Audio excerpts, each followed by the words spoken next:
Good evening, friend, and welcome back. It is good to have you here tonight. Before we begin, let yourself get comfortable. Let your head settle back into the pillow. Let your hands grow still wherever they are resting now, and your eyes can close whenever they are ready to. There is nothing you need to hold on to here tonight. Tonight we are going to spend the last evening inside a great marble house on Fifth Avenue in the years around 1890, where New York built its palaces and then, one by one, let them go. By morning, this house will belong to no one. Every chair and every painting now wears a small white ticket with a number on it, because when the sun comes up, the doors will open and the sale will begin.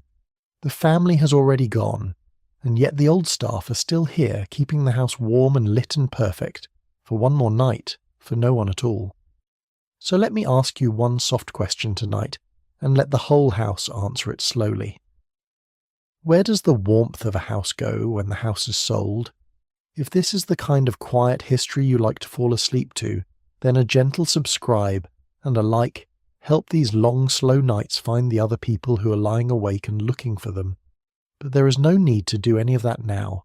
Do it another time, whenever it suits you.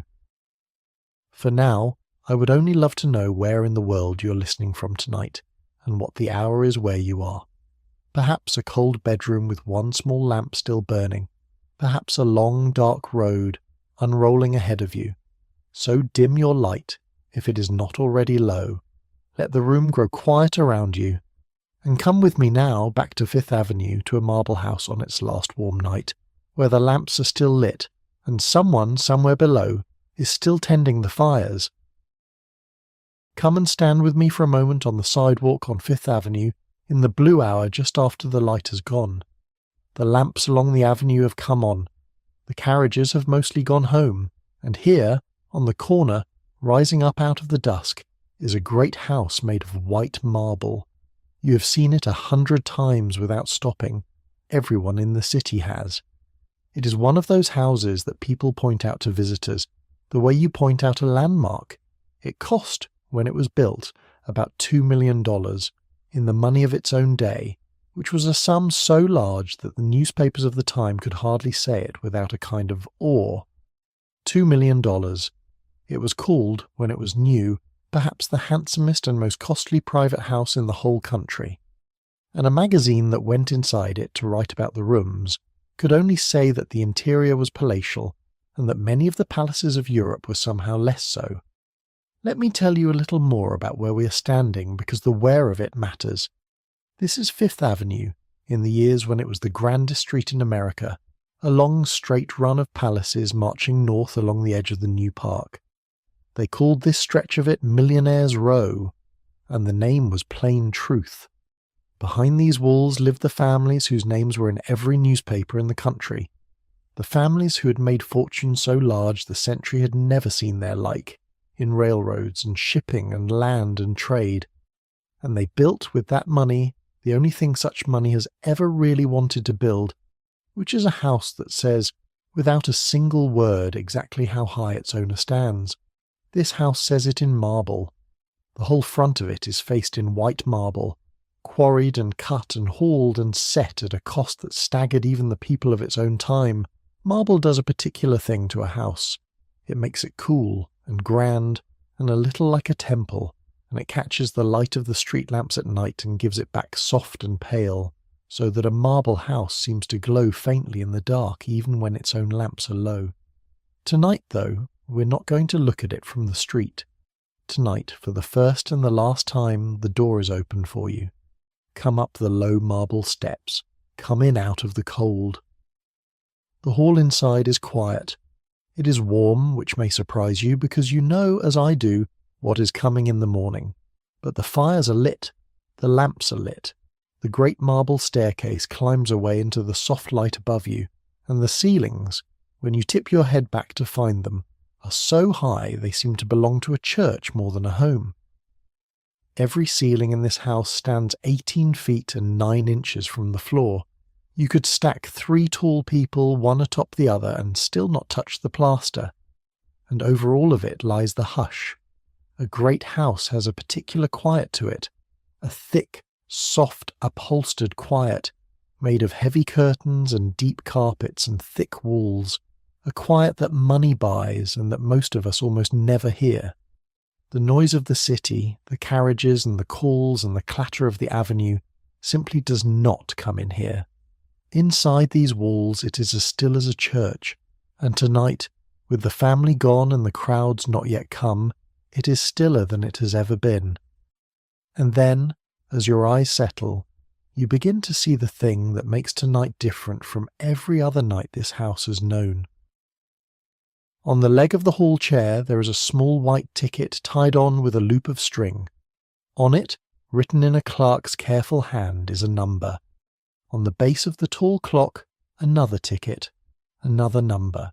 On the frame of the mirror on the little marble table on the umbrella stand by the door a ticket and a number and a ticket and a number. Wherever you look, the beautiful things of this house have each been given a small paper tag, and on each tag there is a figure, and that figure is its place in a list. This is what happens to a great house at the very end. Before it can be sold, it must first be counted. Every object in it has been looked at by men who know the price of things, and lifted, and turned over, and written down, and numbered, so that in the morning each one can be carried to the front of a room and sold to whoever raises a hand. The house you are standing in has become, quietly, a catalogue of itself. It is still a home tonight. It will be a list of numbers by lunchtime tomorrow, but that is tomorrow, and tomorrow is not our concern. Tonight, the family who lived here has gone. There was no son to keep the place, no daughter to bring it to life again, no heir at all to sit at the head of that long table. The fortune that built these walls has thinned, or moved uptown, or simply run out of people to spend it. So the house is empty of its owners, and into that emptiness tonight only two kinds of soul remain. There are the old servants, the keepers of this house, who have not left yet, who are moving through the rooms right now, lighting and warming and tending, keeping the place exactly as it always was for one last evening. And there is you. You are the one guest this house has left. You are the person it is being kept warm for. Listen. That soft sound from somewhere far below is the furnace being fed. That warm smell under the beeswax and the cool marble is coal smoke, held far away where you cannot see it. The house is breathing slowly, the way a house breathes at night when it is well kept and half asleep. Let me be honest with you about what this house is, before we go any deeper into it. It is real, and it is not. There truly were houses like this one, marble palaces on Fifth Avenue, built by people with more money than the century had ever seen, and truly, one after another, they came to nights exactly like this one, when the family was gone and the lots were tagged and the doors were about to open. I have built our house tonight out of all of them, out of the real ones, so that we can stand inside a night that thousands of these rooms actually lived. You will meet real people before the night is out, real names, real prices, real paintings that hang on public walls to this very day, and you will meet others whose names I will simply give them, gently, because their kind kept 1,000 houses like this, and left their own names to no one. I will always tell you which is which. You never have to keep track. You only have to stay warm and let the house show you around. So let us not linger in the cold hall. The most important thing about a great house at nightfall is happening right now, all over the building, and it is one of the loveliest things there is to watch. Come with me, and we will follow the light, because before anyone can rest in a house this size, somebody has to go from room to room, with a taper and a steady hand, and one by one wake the lamps.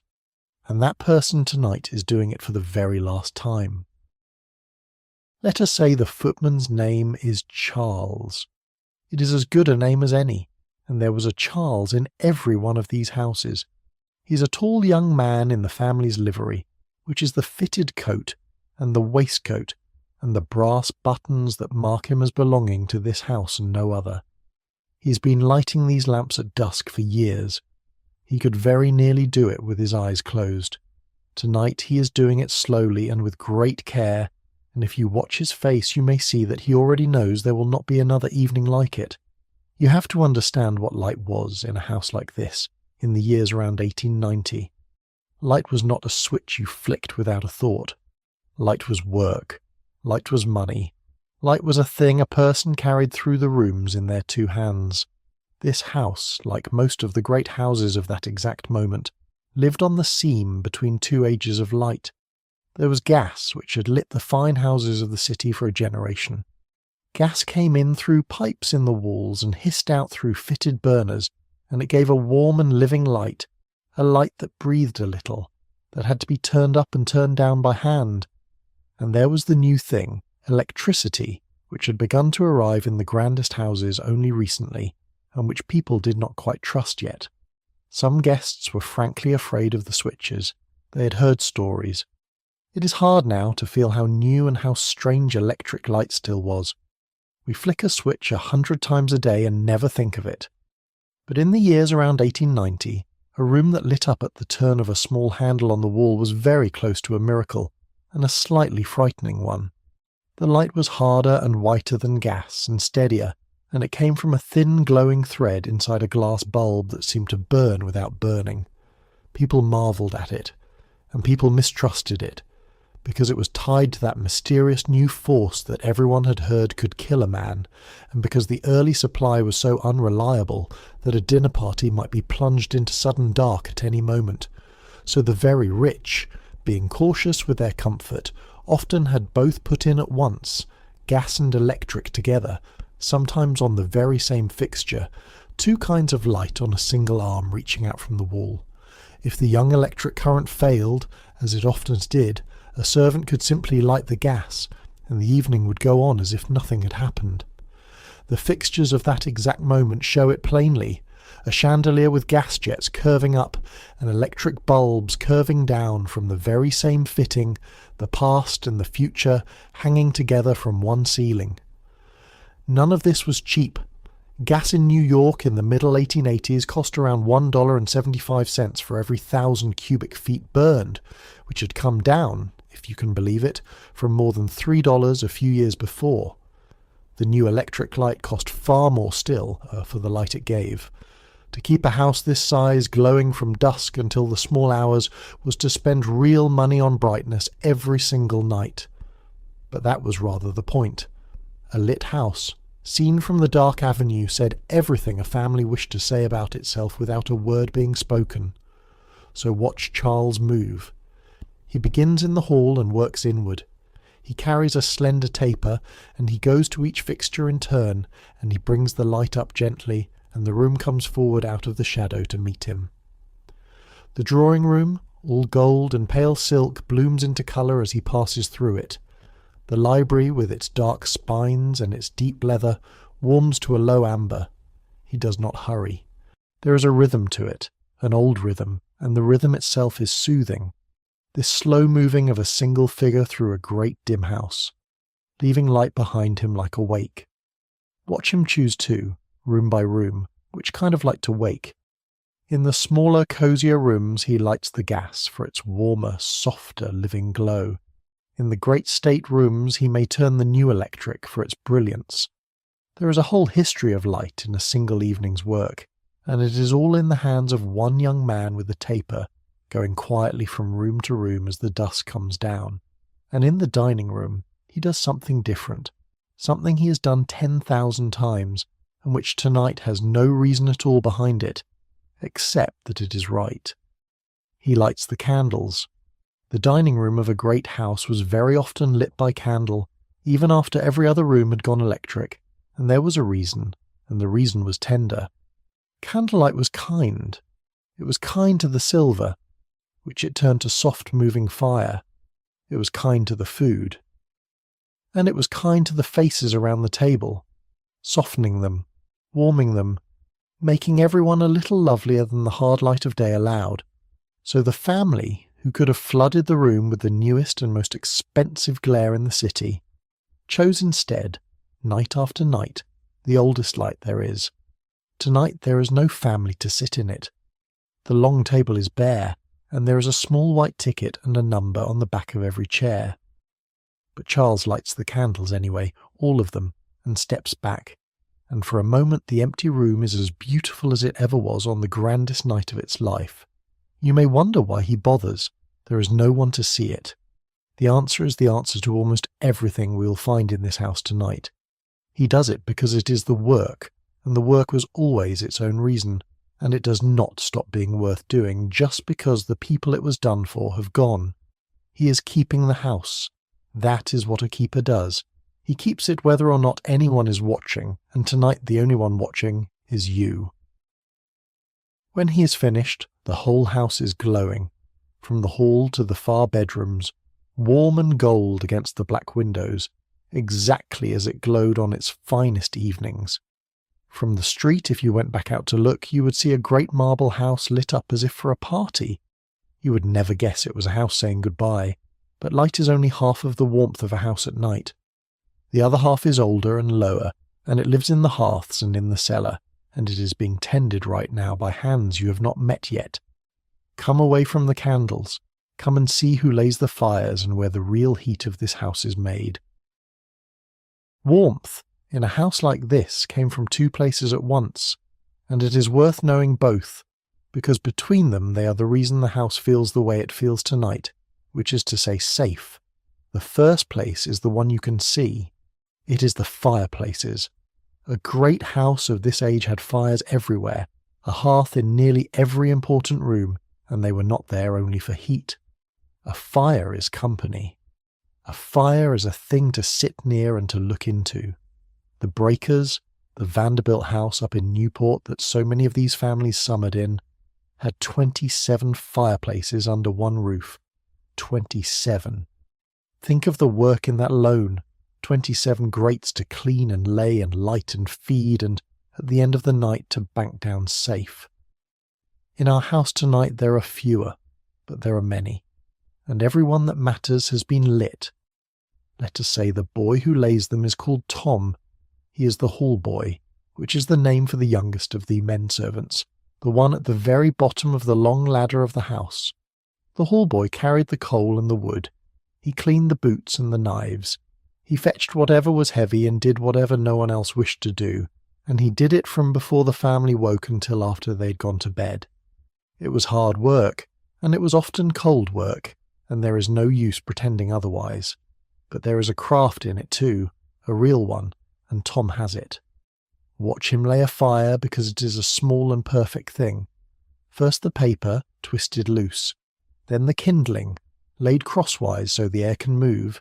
Then the coals, set on by hand, not too tight and not too loose, because a fire needs to breathe just as a sleeper does. Then the taper, held to the paper, and the first small flame, and the patient wait while it finds its feet, and the soft roar as it catches and climbs. He has laid so many fires that his hands do it while his mind is elsewhere. Tonight, perhaps, his mind is on where he will sleep tomorrow, in a house that is not this one. But his hands lay the fire perfectly all the same. Coal was the black heart of the whole century. It is easy to forget now, but everything warm in this house begins as coal, hauled in by the ton, stored in the cellar, and burned without stop through the cold months. It came in wagons to the back of the house, or below it, and was shot down a chute into a coal cellar, a great dark bin of the stuff enough to feed the fires and the furnace through a long winter. And it was heavy, and it was filthy, and moving it was some of the hardest labour the house held. The men who did it, in the greatest houses, sometimes moved that coal along hidden underground ways, dug on purpose so that no wagon and no black heap ever marred the fine grounds, or troubled the family's eye. The warmth was to appear as if from nowhere. The coal that made it was to be neither seen nor heard, nor smelled. The bringing of it was a labour in itself.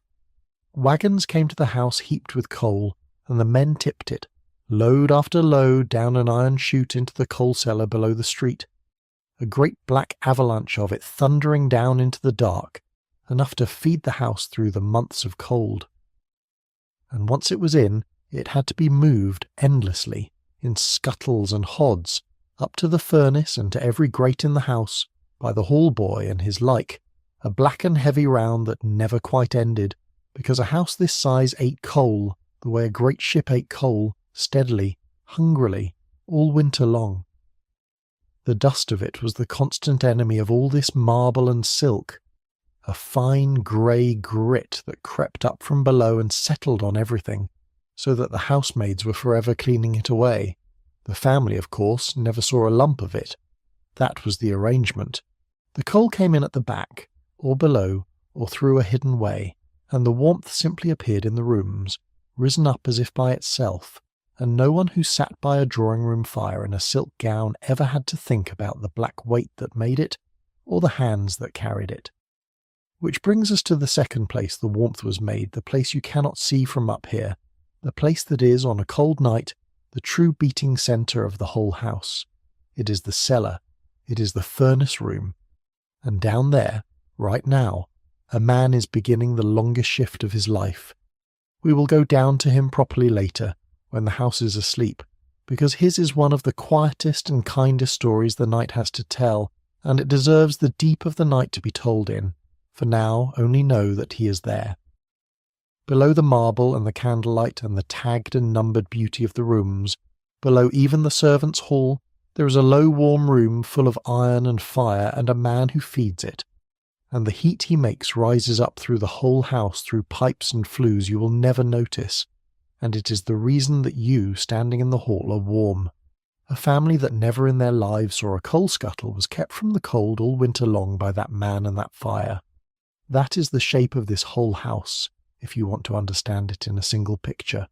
Splendour at the top, warmth rising from the bottom, and the two of them never meeting. For now the fires up here are lit, and the house is holding its heat against the night, and there is one more thing to see before we slow down and settle into the evening proper, because we have talked about the small white tickets, and the numbers on them, but we have not yet been into the one room where those numbers were born. We have not been up to the picture gallery, and the picture gallery tonight is the strangest and most beautiful room in the house, because it is the emptiest. Come up the marble stairs with me gently, and I will show you where the paintings used to hang. At the top of the house, or at the back of it, or wherever the family kept its greatest treasures, there was almost always a room built for one purpose only, which was to hold pictures. They called it the picture gallery, and in a house of this rank it was the heart of the family's pride. It might be 50 feet long and 30 wide, a great quiet room with a high ceiling and soft light from above, and its walls, from the wainscot to the cornice, would have been hung close with paintings, frame nearly touching frame, more than 150 of them in the greatest of these collections, gathered over a lifetime of travel and spending and wanting. Come in, mind the crates, because the gallery tonight is not what it was. The walls are almost bare, and where each great painting hung for all those years, there is now a pale, clean rectangle on the wall, a ghost of the picture, the one patch of silk or plaster that the light and the coal dust never reached because a gold frame covered it. The room is a grid of these pale shapes, each one the exact size of a painting that is no longer there. The pictures themselves have been lifted down, one by one, and carried to the long tables that now run down the centre of the room, and there they lean, wrapped and labelled, each one with a small white ticket and a number. This is where the numbers came from. This is the room where the sale truly began. Let me tell you how it worked, because it is a real thing, and a strange one, and it belonged to New York in a way it belonged to nowhere else. In this city, in these years, there grew up a way of selling the treasures of the dead and the ruined, and it was run, more than by anyone, by a firm called the American Art Association, and by one man in particular, a man named Thomas Ellis Kirby. He was the great auctioneer of the age. He was known, by the time he was old, as the grand old man of the auction room, and his hammer came down on the largest sales the country had ever seen. When a great collection like this one came up for sale, it was Kirby, as like as not, who stood at the front and sold it. He was a showman in his quiet way, and a master of the room. He had a feel for the crowd, for when to press and when to pause, for the little silence before a great price and the drama of the falling hammer. People came as much to watch him work as to buy, and the record prices he coaxed out of a room became famous in themselves. He had sold the treasures of the greatest houses in the land, and he would go on doing it for years, the steady hand at the front of the room while one gilded fortune after another passed under his gavel and out into the world. And the way he sold it was a New York invention, and a rather glamorous one. In Europe they sold art in the daytime quietly as a piece of business. In New York the American Art Association sold it at night, in a hall under the lights. They filled the hall with fresh flowers set out among the pictures, and they had musicians play so that the sale of a dead millionaire's treasures became, in itself, an evening's entertainment, a thing the fashionable came to be seen at, the way they came to the opera. Before the sale, the whole collection would be put on show for weeks, and the public would file through to look, and people came in their thousands, in their tens of thousands. But first, before any of that, before the flowers and the music and the crowds, came this. Came the counting, came the quiet work of turning a home into a list. Let us say the man doing it, the man who has spent the last several days in this gallery, is a clerk of the auction house, a careful person with a good eye and a good hand, and let us give him no name at all because he is only passing through. It was his task, and the task of the men with him, to take every object worth selling and make it into a lot. A lot is simply the unit of a sale, the thing that is sold in one go, given one number and knocked down to one buyer. The greatest painting in the house is a lot on its own. A pair of vases might be a lot together, and each lot gets its number, in order, running through the whole house, and each number is written in the great printed book they are making, the catalogue, which describes every single thing that will cross the block. The number of lots in a sale like this could be staggering. When the collection of one of these very houses was sold, the true one our house is built upon, the catalogue ran to 1,483 lots. 1,483. A whole life of gathering, of loving, of choosing this and rejecting that, set down at last as a numbered list 1,483 items long. And here, tonight, in this gallery, is where a good part of that list was made. Stand a moment among the pale rectangles on the wall. It is a melancholy room. I will not pretend it is not. But hold on to something with me, gently, and we will carry it through the whole night. A number on a ticket is a real thing. It tells the truth about what a painting will fetch, and who will carry it away. But it is not the same thing as the picture. And it is not at all the same thing as the years the picture hung here, and was looked at, and loved. The ticket can be sold. The looking cannot. The warmth of the room where the family gathered under these paintings on a winter evening does not have a number, and cannot be written in any catalogue, and will not be sold in the morning, because it was never a thing you could carry out through a door. Come away from the gallery now. It has told us what tonight is, but the tickets have their own small story, and it is worth a few quiet minutes of its own, so let us follow them, out of the gallery and back through the house, and let me tell you about the small white paper that is tied to everything you love. We keep meeting them, so let us stop and look at one properly. Take up the ticket on the arm of this chair gently and turn it in your fingers. It is only paper. It is small, no bigger than the top joint of your thumb, tied on with a loop of string or fixed with a dab of paste. On it, in ink, a number, that is all.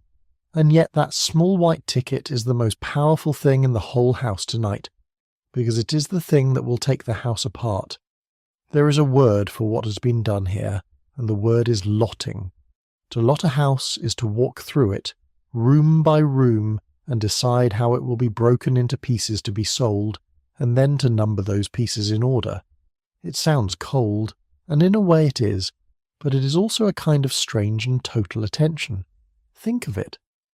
For a house to be lotted, someone has to look, really look, at every single thing in it, the great and the small alike, the famous painting and the plain kitchen crock. Every object is picked up and considered and valued and written down. In its last days, a house is looked at more closely than it ever was in its life. The people who lived here walked past 1,000 things a day without a glance. The men who came to sell it looked at everyone. There is something almost tender in that if you turn it the right way. Every object in this house tonight has been noticed. The little footstool no one thought about in 30 years. The plain jug in the still room. The pair of vases on the landing that the family stopped seeing long ago. The way we all stop seeing the things we live among. All of them, in these last days, were picked up and turned in the light and truly looked at, perhaps for the first time in years, and found to be worth something, and written carefully into a book.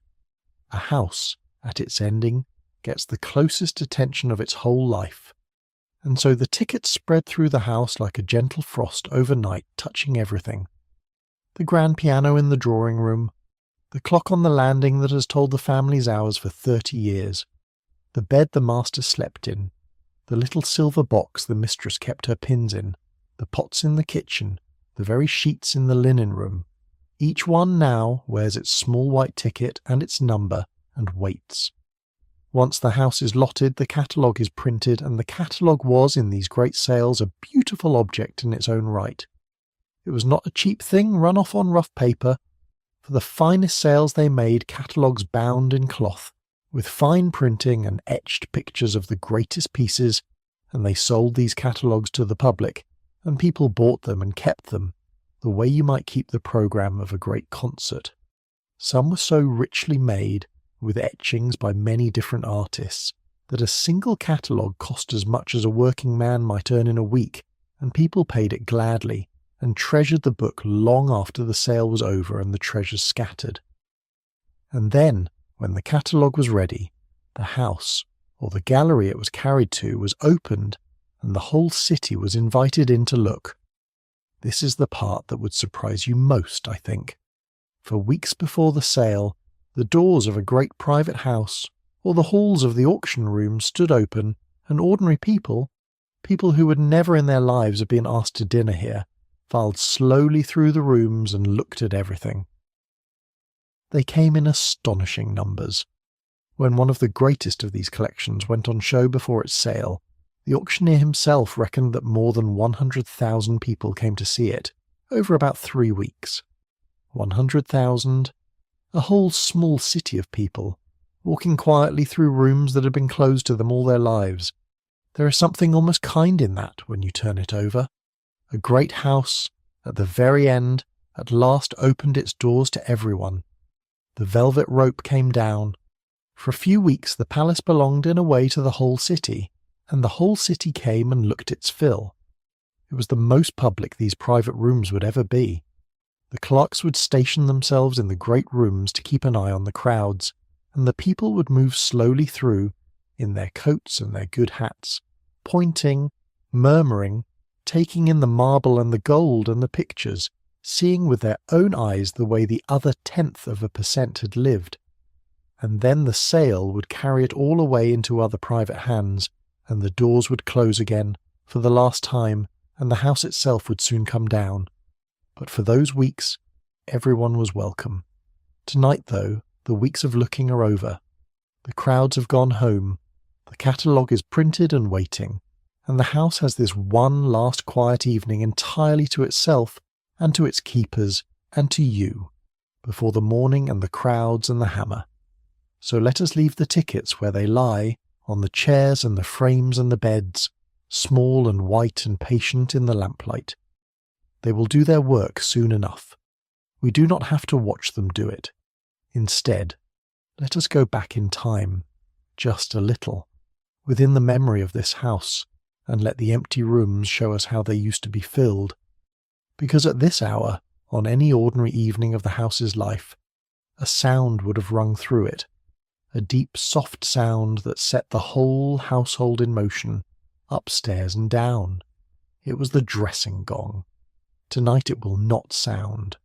But let us stand in the quiet where it used to be, and remember what it called the house to do. On any other evening at about this hour, a servant would have taken up a padded stick, and struck the great gong that stood in the hall, and its low round note would have rolled through the whole house, from the cellar to the attic floor, and everyone in it, on both sides of the baize door, would have known exactly what it meant. It meant that the evening had begun. It meant, above all, that it was time to dress. The gong will not sound tonight. There is no one to dress. But stand here in the hall where it stood, and let us remember what it set in motion, because the dressing of a great house for dinner was one of the strangest and most beautiful rituals of the whole age, and the house is full of the ghost of it. The dressing gong sounded at about 7. Dinner was at 8. That hour in between was not idle time. It was work, real and skilled work, and most of it fell to 2 people you have not met yet, one for the master and one for the mistress. Let us say the lady's maid is called Annie. She is a quiet, clever woman with quick hands, and she is in the small world of the house a person of some standing, because she serves the mistress herself, and is trusted with the most precious things the house holds after the paintings and the silver, which is to say the jewels and the gowns. Being a lady's maid was a life spent very close to another person's body and another person's moods. Annie dressed the mistress and undressed her. She did her hair, which alone could take an hour, pinning and shaping it by the light of the dressing table. She kept her wardrobe, mended it, brushed it, aired it, put it away, brought it out. And she did this not once a day, but many times, because a lady of this world changed her clothes for every part of the day. There was a morning dress, and a dress for walking or for calls, and an afternoon dress, and a soft tea gown for the quiet hours, and grandest of all, the evening dress for dinner.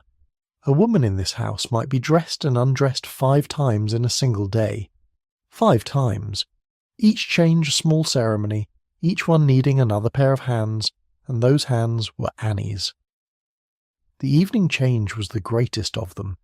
The gown for dinner was the finest thing the mistress owned, silk or satin, cut low at the shoulder in the fashion of the time, and heavy and complicated, with more fastenings than a person could reach alone.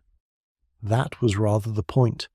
To be truly dressed, in this world, was to be dressed by someone else.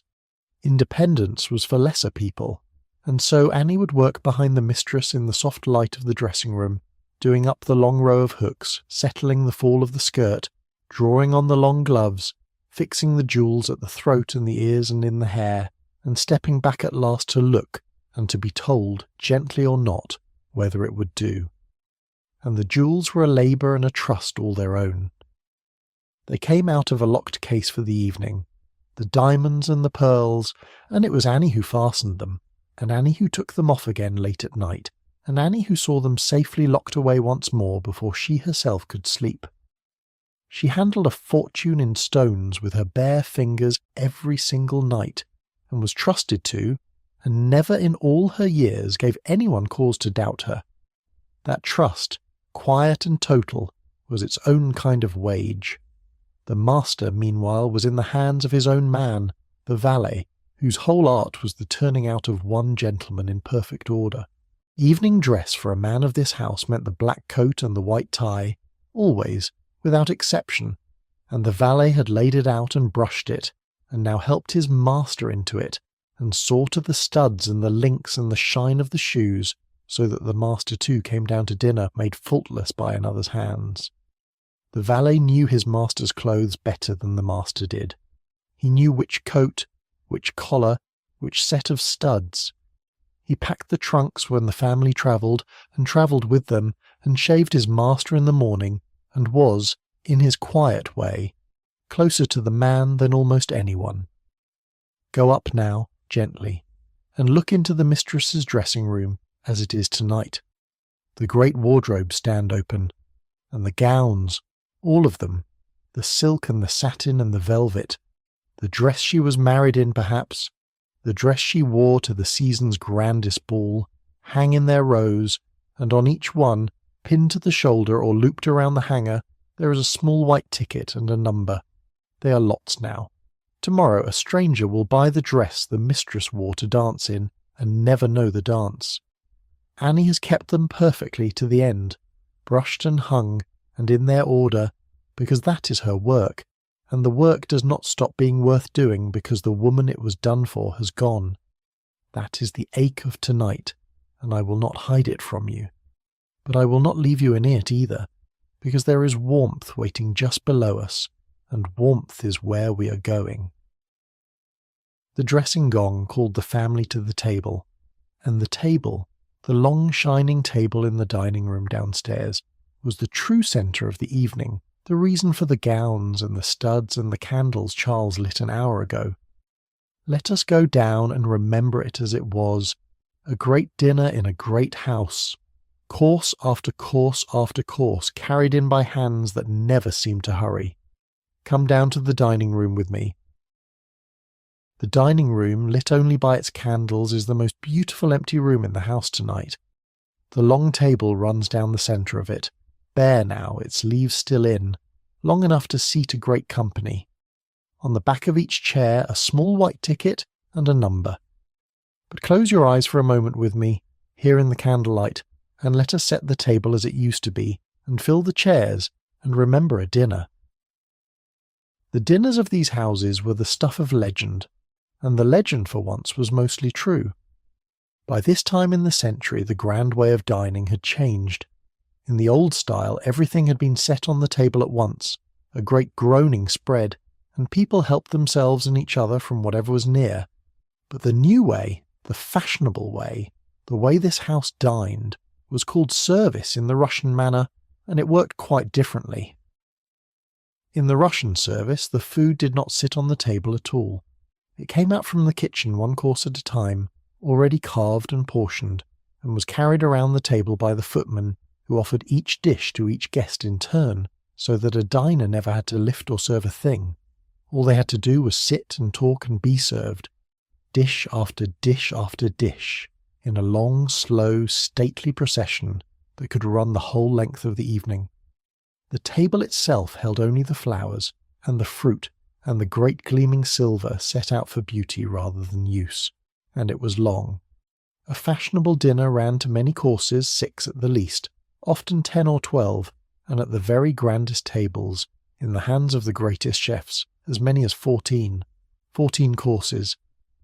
Think of it slowly, because it is a lovely thing to think of slowly, lying warm in the dark. It began, very often, with raw oysters on the cold half-shell, then a soup, or 2 soups, a clear one and a thick one, and you chose, then a fish, in a pale sauce, then the first of the made dishes, the entrees, small and rich, then the great roast, the joint, carved at the sideboard and brought round, then game, a bird of some kind in its season, then a salad to cool the mouth, then the cheeses, and only then the sweet things, the puddings and the creams and the ices, and after them the fruit and the little sweets, and at the very last the coffee.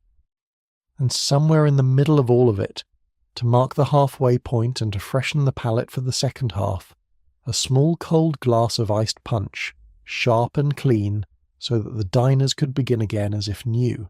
Each course had its own wine, chosen to suit it, and the wines were poured by the butler himself, of whom we will say much more in a moment. And the whole thing was governed by rules so fine and so fixed that everyone at the table knew them without thinking, the way you know how to walk. There was a right way to do everything. The dishes were offered from the left, the wine was poured from the right, the ladies were always served first. An etiquette book of the age set it down in exactly those plain words, that everything at table is handed at the left, except the wine, which is offered at the right, and that the ladies are served first. Everyone knew it, and no one had to be told, and the removing of the plates between the courses, the clearing away of one course to make room for the next, was itself a small art, done so smoothly and so quietly that it seemed almost to happen by magic. The same etiquette writer called the prompt and orderly removal of the dishes a salient feature of skilful waiting, and said it should be, in effect, a kind of magic transformation, the table changing itself between one course and the next while the talk never paused. To do that over 14 courses for a table of 40 without a clatter or a fumble or a moment's awkwardness was the footman's whole art, practised until it was invisible. We even have the words of the age on how the whole thing began. The signal that dinner was ready was given very quietly. There was no loud bell. The butler simply came to the door of the drawing room, where the company was gathered, and said, in a low voice, the 4 words that began the whole procession. "Dinner is served." That was all. A bell is never rung for dinner, the etiquette book adds, nor for any other formal meal. It was a house that spoke softly, even when it was calling 40 people to a feast. That is the dinner this empty room remembers. 40 candles, and the murmur of the company, and the footmen moving in their slow circle, and course after course carried in from a kitchen you could not see and did not think about. It went on for hours, and no one hurried, and at the end of it the ladies rose and left the gentlemen to their wine, and the great evening flowed on into its next room. But before we follow the company into their evening, let us stay one moment longer down here and go through the small door at the end of the dining room, the door the footmen came and went through all night, into the one room that made the whole performance possible. It is called the butler's pantry, and it is the quiet engine of the dinner, and in it tonight an old man is polishing silver that no one will eat from ever again. Come and meet the butler. Between the dining room and the kitchen, in every great house, there was a room that most guests never saw and never thought about, and yet the whole dinner passed through it twice, once on its way out and once on its way back. It was called the butler's pantry, and it was the butler's own kingdom, and tonight it is where we will find him. Let us say the butler's name is Mr. Reed. He is an old man now.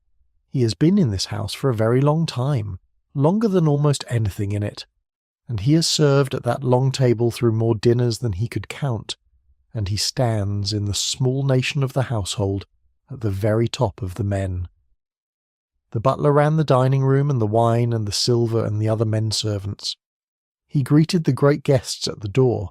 He wound the clocks, all of them, on their proper days. He kept the household accounts, and he held, on a ring at his waist, the one key that no one else in the house was ever given, the key to the wine cellar. Tonight Mr. Reed is doing the last of his nightly tasks, the one he has done 10,000 times, and there is no reason on earth to do it, and he is doing it perfectly. He is polishing the silver. You cannot imagine, unless you have seen it, how much silver a house like this held. The plates, and the platters, and the tureens, the candlesticks and the candelabra, the great centerpieces, the serving dishes for 14 courses, the coffee things, the little forks for the oysters and the little spoons for the ices, all of it silver, and much of it heavy, and all of it kept so bright that it threw the candlelight back like water. Keeping it that way was not an occasional job, it was constant. In these houses the footmen polished the silver every single day, because a service that large, used every night, could never be caught up on if it once fell behind. There was so much of it that the polishing was, in truth, never finished. It only paused, and the silver was so valuable, and so much of it, that it was not left out. It was kept locked away in a room of its own, a strong room, a safe built into the pantry, lined and heavy-doored, and in the greatest of these houses the silver vault might be 10 feet deep, a small dark room entirely full of the family's plate, counted and checked and locked each night. The butler held that key too. To be the butler was to be trusted above everything with the 2 most easily carried fortunes in the house, the wine and the silver, and Mr. Reed has been so trusted for 30 years and has never once given cause to doubt it. There is a thing worth saying about the care of glass and silver, because it tells you the whole temper of this work.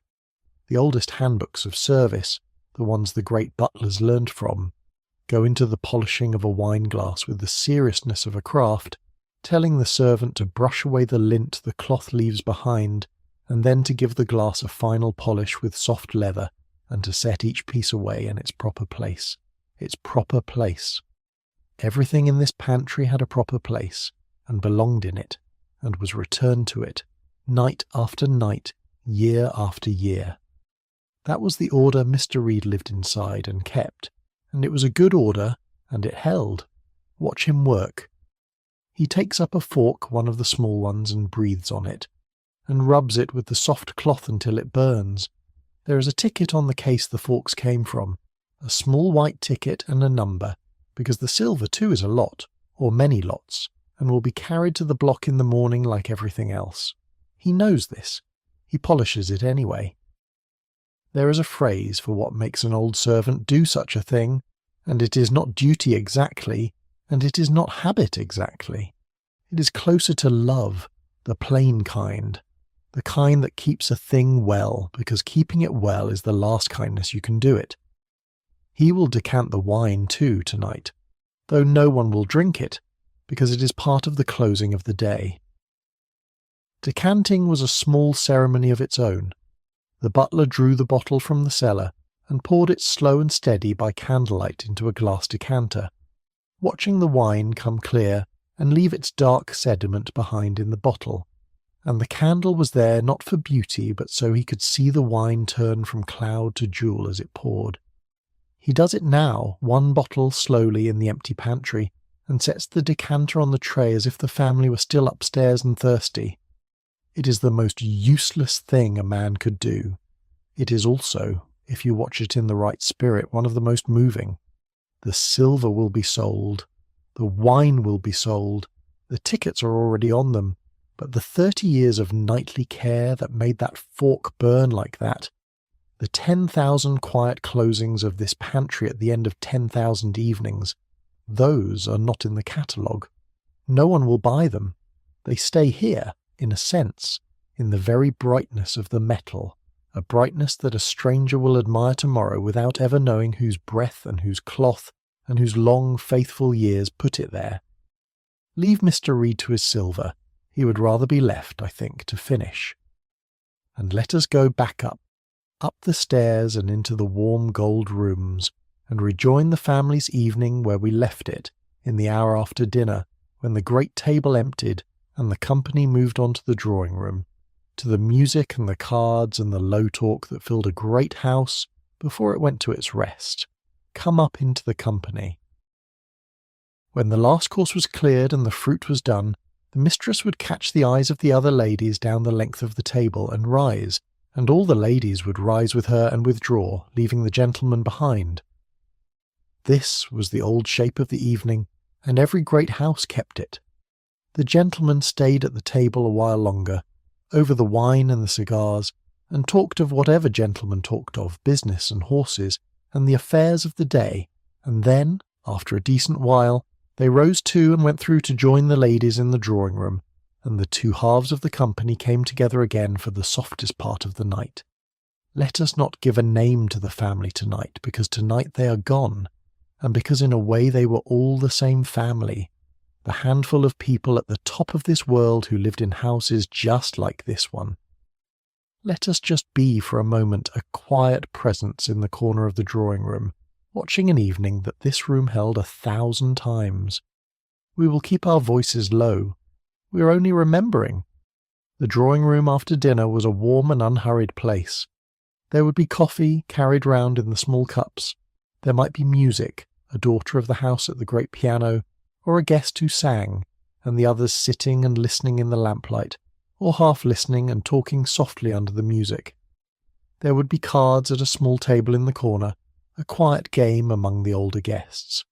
There would be the low murmur of many conversations at once, which is one of the warmest sounds there is, the sound of a room full of people at their ease, none of the words quite reaching you, just the rise and fall of voices and the little breaks of laughter, like water heard from another room. You did not need to know what anyone was saying. The sound itself was the comfort. There was, too, before the gentlemen rejoined the ladies, an hour that belonged to the men alone, and it had its own rooms and its own rituals. After the ladies withdrew, the gentlemen might sit on at the table over the port and the cigars, or move through to the smoking-room, a masculine leather-scented room kept for exactly this, where the talk ran to business and politics and sport, and the blue smoke rose in the lamplight. There might be a billiard-room, where a game was played slowly, more for the company than the contest. the soft click of the balls and the low talk filling the late hour. These were the quiet male corners of the evening, unhurried and easy, and then, after a decent while, the gentlemen would put out their cigars and go through to the drawing-room to rejoin the ladies, and the whole company would be one again for the last soft hour before bed. And these were not just any people. This was the top of American society, in the years when American society was inventing itself, and it had even given itself a number. They called it the 400. The 400 was the list, or the idea of a list, of the people who truly mattered in New York, the families who were received everywhere and who received everyone worth receiving. The phrase came from a man named Ward McAllister, who fancied himself the keeper of the gates of society, and who said in his grand way that there were really only about 400 people in fashionable New York, and that if you went beyond that number, you began to include people who were not quite at their ease in a ballroom. It was a snobbish thing to say, and the newspapers had great fun with it, but the phrase stuck, and it stuck so hard that we say it still. The 400. The people who counted. The family who lived in this house were of the 400 or near it, and the evenings in this drawing-room were part of how that world held itself together, night after night, dinner after dinner, a small warm circle of the same few hundred people, lit by lamplight and candlelight, talking softly over the music while the city went dark around them. It was a small world, and a closed one, and it knew itself completely, every family and every fortune and every marriage and every quarrel, and it gathered in rooms exactly like this one, all up and down the avenue, on the same evenings, in the same soft light, and felt, I think, entirely safe inside itself. There is a thing worth sitting with here quietly, one of those things that are both true at once and do not need to be argued into agreement. This world was built on a scale of money that is hard even to picture, and it spent that money on itself, on gowns and dinners and marble and paintings, with a freedom that can take the breath away. And also, the evenings themselves, the actual hours these people lived, were often as simple and as human as any evening anywhere. A daughter at the piano, an old man dozing by the fire, the low talk, the coffee, the cards, the same small pleasures that fill a warm room in any house on any street, only under higher ceilings and softer light. Both of those things are true. We do not have to choose between them.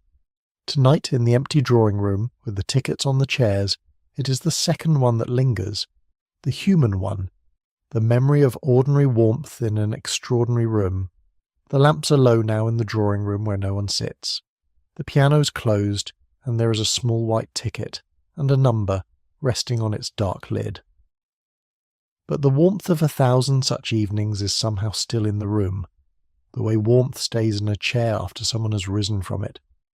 Let us leave it there and go down again, all the way down this time, below the dining room and the pantry, to the place all that food came from, the hot, bright, loud heart of the house that the family never saw. Let us go down to the kitchens where, even tonight, a fire is burning. Come down the service stair with me. Go down the back stairs, the plain ones, the ones the family never used, and the house changes around you as you descend. The marble gives way to stone and plain plaster. The soft carpet gives way to scrubbed boards. The hush of the great rooms gives way to something warmer and closer and more alive. And then you come to the kitchen, and even tonight, with no dinner to make, it is the most awake room in the house, because a kitchen is never quite allowed to go cold. The kitchen of a great house was a world of its own, a large room, or several rooms, built for the making of those 14 courses night after night. It sat below the dining room, or well away from it, and it was kept apart on purpose, behind heavy doors, so that the smells and the heat and the noise and the sheer hard labour of it never rose up to trouble the family above. A guest at that long table, being offered the 5th course of the evening, was meant to feel that the food simply appeared, conjured out of nothing.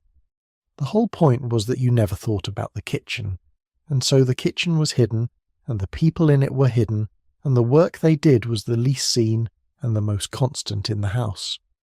Let us say the chef is a Frenchman, and let us call him Monsieur Laurent, because the great houses prized a French chef above almost any other servant and paid him accordingly. A chef of the first rank in one of these houses earned around $100 a month, and some earned half again as much, which made him, in wages, one of the highest paid people below the family's floor, higher than the butler, higher than anyone but perhaps the housekeeper. He ruled the kitchen absolutely. It was his empire, hot and exact, and everyone in it moved to his word. A great chef was an artist and knew it, and a good family knew it too and kept him happy, and boasted of him to their friends because a table was only as fine as the man who commanded the kitchen. Under him worked the kitchen maids and the scullery maids, and of all the people in the house the scullery maid had the hardest road. She was the lowest of the low, the youngest and the least paid, and she rose before everyone and went to bed after almost everyone, and her day was a long round of the roughest work there was. She scrubbed the great pots, the copper pans taller than her arm, scoured with sand and salt until they shone. She plucked and drew the birds and scaled the fish. She scoured the stone floor on her knees. She carried the coal to the range and the ash away from it, endlessly all day. It was cold in the early morning when she came down, and hot as an oven by the middle of the day, and her hands were in water half the time and chapped and red from it. And yet, and this too is true and belongs here, many of these girls were proud of their place and glad of it, because it was a roof and a bed and 3 meals and a wage, and because in the good houses the food below stairs was the same food that went up to the family. That was not true everywhere, but it was true in the best American houses, and a poor girl from a poor place ate better in a great kitchen than she had ever eaten in her life. One young woman who served in New York in these years remembered plainly that wherever she was employed, the food was excellent, in fact precisely the same as what was set before the family. Think what that meant to a girl who had known real hunger. 3 good meals a day, the same as the rich ate, was a kind of wealth all its own. At the centre of the kitchen stood the range, the great iron cooking stove, and it was the one fire in the house that truly never went out. It was banked down low at night, the coals covered and kept alive and raked back up in the small hours by the first maid down, because it took a long time to bring a cold range up to heat, and the kitchen could not afford to start each day from cold. So even tonight, with the family gone and no breakfast to make and no dinner to plan, the range is banked and glowing, a low steady red in the dark kitchen, throwing a little warmth and a little light, faithful as a heartbeat, and this is the fire I want you to hold on to all through the rest of the night, because we will keep coming back to it. Not the grand fires in the marble rooms above, beautiful as they are, this one, the low red banked fire in the heart of the kitchen, and near it, in the servants' hall next door, the hearth the staff themselves sit by. This is the warmest place in the whole marble palace tonight. Not the ballroom, not the picture gallery. Here, below the ground, among the scrubbed boards and the plain crockery, by a banked fire in a plain room, is where the true heat of the house lives, and where, before this night is over, the people who kept this house will gather one last time. There is a ticket, of course, even here. On the great copper pots hanging in their gleaming row, a small white ticket, and a number. They are lots too. In the morning someone will buy the pot the chef made his soups in for 20 years. But the fire in the range has no ticket, because you cannot sell a fire, and you cannot sell warmth, and that more and more as the night goes on is beginning to feel like the whole point. We have seen the house now, from the marble hall to the banked kitchen fire, from the picture gallery emptied of its treasures to the range that will not go cold. We have followed the light down through it, and the warmth up through it. Now it is time to meet properly the people who make all of it happen, the keepers of the house, and to cross the one door that divided their world from the families, the plainest and most important door in the whole building. Come with me to the green baize door. Somewhere in this house, and in every house like it, there was a door that mattered more than any of the great carved doors the family used, and it was the plainest door in the building. It was covered in green felt, a coarse woolen cloth called baize, tacked on to deaden sound, and it stood at the boundary between the two worlds that lived under this one roof. On one side, the marble and the silk and the candlelight. On the other, the stone stairs and the scrubbed boards and the plain distemper on the walls. It was called the green baize door, and passing through it was like stepping between two different countries that happened to share a border. Let us say the housekeeper's name is Mistress Hale. She's a steady woman in a plain black dress, with a ring of keys at her waist that never leaves her, and she is, on the women's side of the house, what Mr. Reed is on the men's, which is to say, the head of everything. She has spent her life on this side of the green door, and she knows, better than anyone alive, how the two worlds fit together and how much work it took to keep them apart. She's called Mrs., by the way, though she never married. It was the custom, a courtesy title for the woman who ran the house, and she wears it the way she wears her keys, as a mark of her office, because that was the great secret of a house like this. The whole building was designed, from the ground up, so that the family would almost never see the people who served them. The servants had their own stairs, narrow and steep, tucked into the back of the house, so that a maid carrying coal or a footman carrying a tray never had to be met on the grand staircase. They had their own passages in the basement, running the length of the house, so that they could move from one end to the other without ever crossing a room the family might be in. Deliveries came in at the side or the back down hidden ways. The coal came in below, and the green baize door sealed the whole hidden world off from the fine one, muffling the sounds of work so that not even the clatter of the kitchen or the voices of the hall reached the drawing-room above. The curators of the great houses that survive put it very plainly when they show visitors around today. A servant's job, they say, was to be as nearly invisible as possible, to be there and not to be seen, to do everything and to leave no trace. The tray appeared and was cleared. The fire was laid and lit and then, somehow, was simply always burning. And the making of that invisibility took real machinery hidden in the walls of the house. There were bells, a whole system of them, a row of little bells on a board in the servants' passage, each one wired to a different room, so that when the mistress in her bedroom or a guest in the library pressed a button, a bell rang below stairs and a small arrow pointed to show exactly which room was calling. There were dumbwaiters, small lifts worked by ropes, to carry dishes and coal and trays silently up and down between the floors so that a footman need not always climb. There were speaking tubes, through which an order could be given from one floor to another. All of it was built so that a wish formed upstairs became, a moment later, and by no visible means, an action downstairs, a bell, a hurrying, a tray at the door. The family pressed a button, and the house answered, and the answering was done by people they need never see. The bed was turned down by hands that were gone before you came up. The whole art of it was to make the enormous labour of the house vanish, so that the family could move through their days as if comfort were the natural weather of the place. It is a strange thing to build a house around, this idea that the labour of keeping it must never be seen. But there it is, honest and plain, and we should look at it honestly. Two worlds under one roof, kept apart on purpose.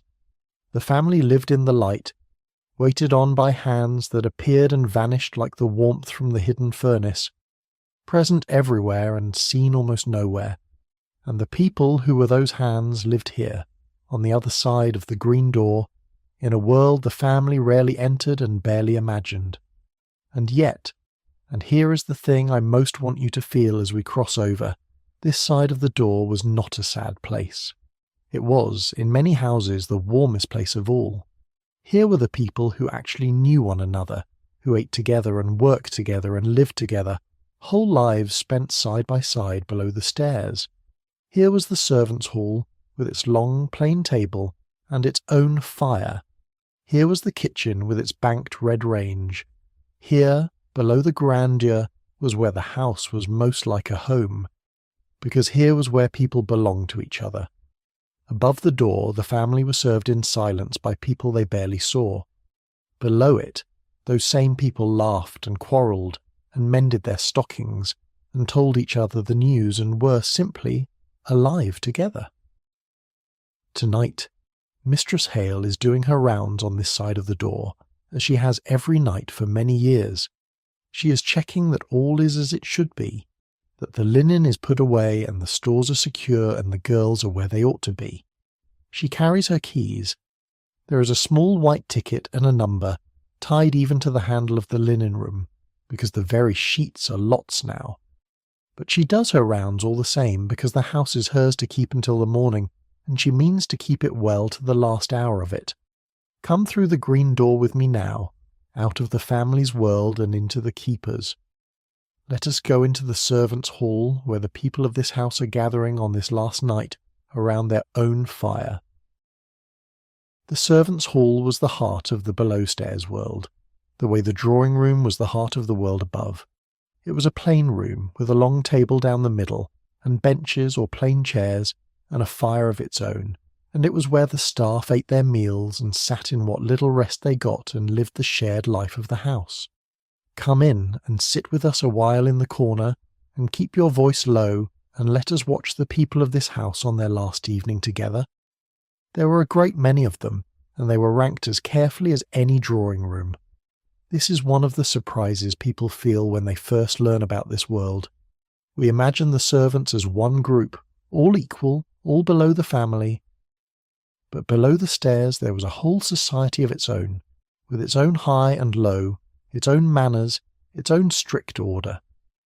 At the top were the upper servants, the butler and the housekeeper, the chef, the lady's maid, the valet.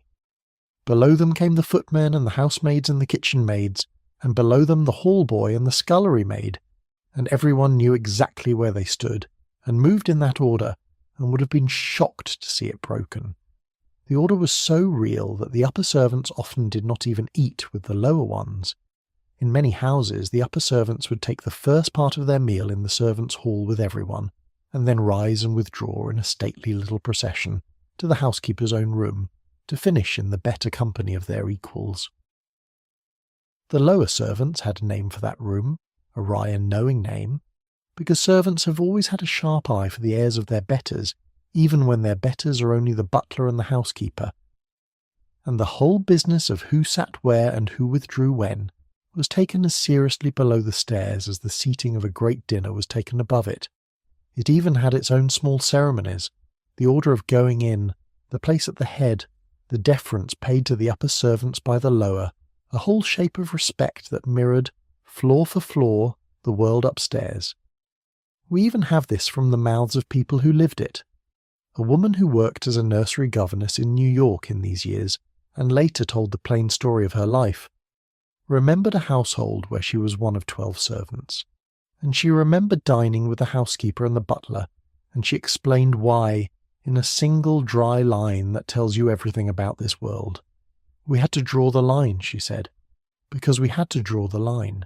Even here, below the stairs, among people who were all, in the eyes of the family, simply staff, there were lines, and they were drawn, and they mattered, and a governess or a lady's maid would no more have taken supper with a scullery girl than the mistress would have taken supper with the coachman. But do not mistake the order for coldness. This was a family of a kind, the household below the stairs, thrown together by work and held together by years. They knew each other's ways. They covered for each other's bad mornings. They shared the news and the gossip of the great house, who was courting whom, what the mistress had said, how the master's temper was running. They sat by this fire in the evenings when the work allowed, and mended their own clothes, and read, and talked, and were for an hour simply people at their ease, exactly as the 400 were at their ease in the drawing-room above. 2 rooms, one above and one below, and the same human warmth in both, and only a green door and a marble staircase between them. And there were kindnesses in it, and loyalties that lasted lifetimes. An old butler took a young footman under his wing. A housekeeper mothered a homesick kitchen maid far from home. People met below these stairs and married and stayed in service together. People gave their whole working lives to one house and one family, and were proud of it, and were, in the best houses, valued for it. The bond was real, on both sides of the baize door, more real, often, than the cold word servant can carry to us now. The daily life of this room had its own gentle rhythm, quite apart from the families. The staff took their meals here at set hours, fitted around the great service above. They had, most of them, a little time to themselves in the evening once the work allowed, and one half-day a week, and perhaps a part of a Sunday, and this was where they spent much of it by this fire. Here they mended their own clothes and wrote their letters home and read what they could and talked. Here the older servants passed on the ways of the house to the younger ones, how the master liked his coffee, how the mistress liked the flowers, the 1,000 small knowledges that made the great machine run. Here they marked their own small feasts, a birthday, a name day, a servant's wedding. It was a plain room, and it held plain pleasures, but they were real pleasures, freely shared among people who had chosen, or been driven by need, to spend their lives keeping someone else's house, and who had found, in each other, a home inside that labour. Tonight the servants' hall is fuller than usual and quieter than usual, because tonight is the last night, and everyone knows it. The footmen are here, out of their livery now, in their own plain clothes. The housemaids are here.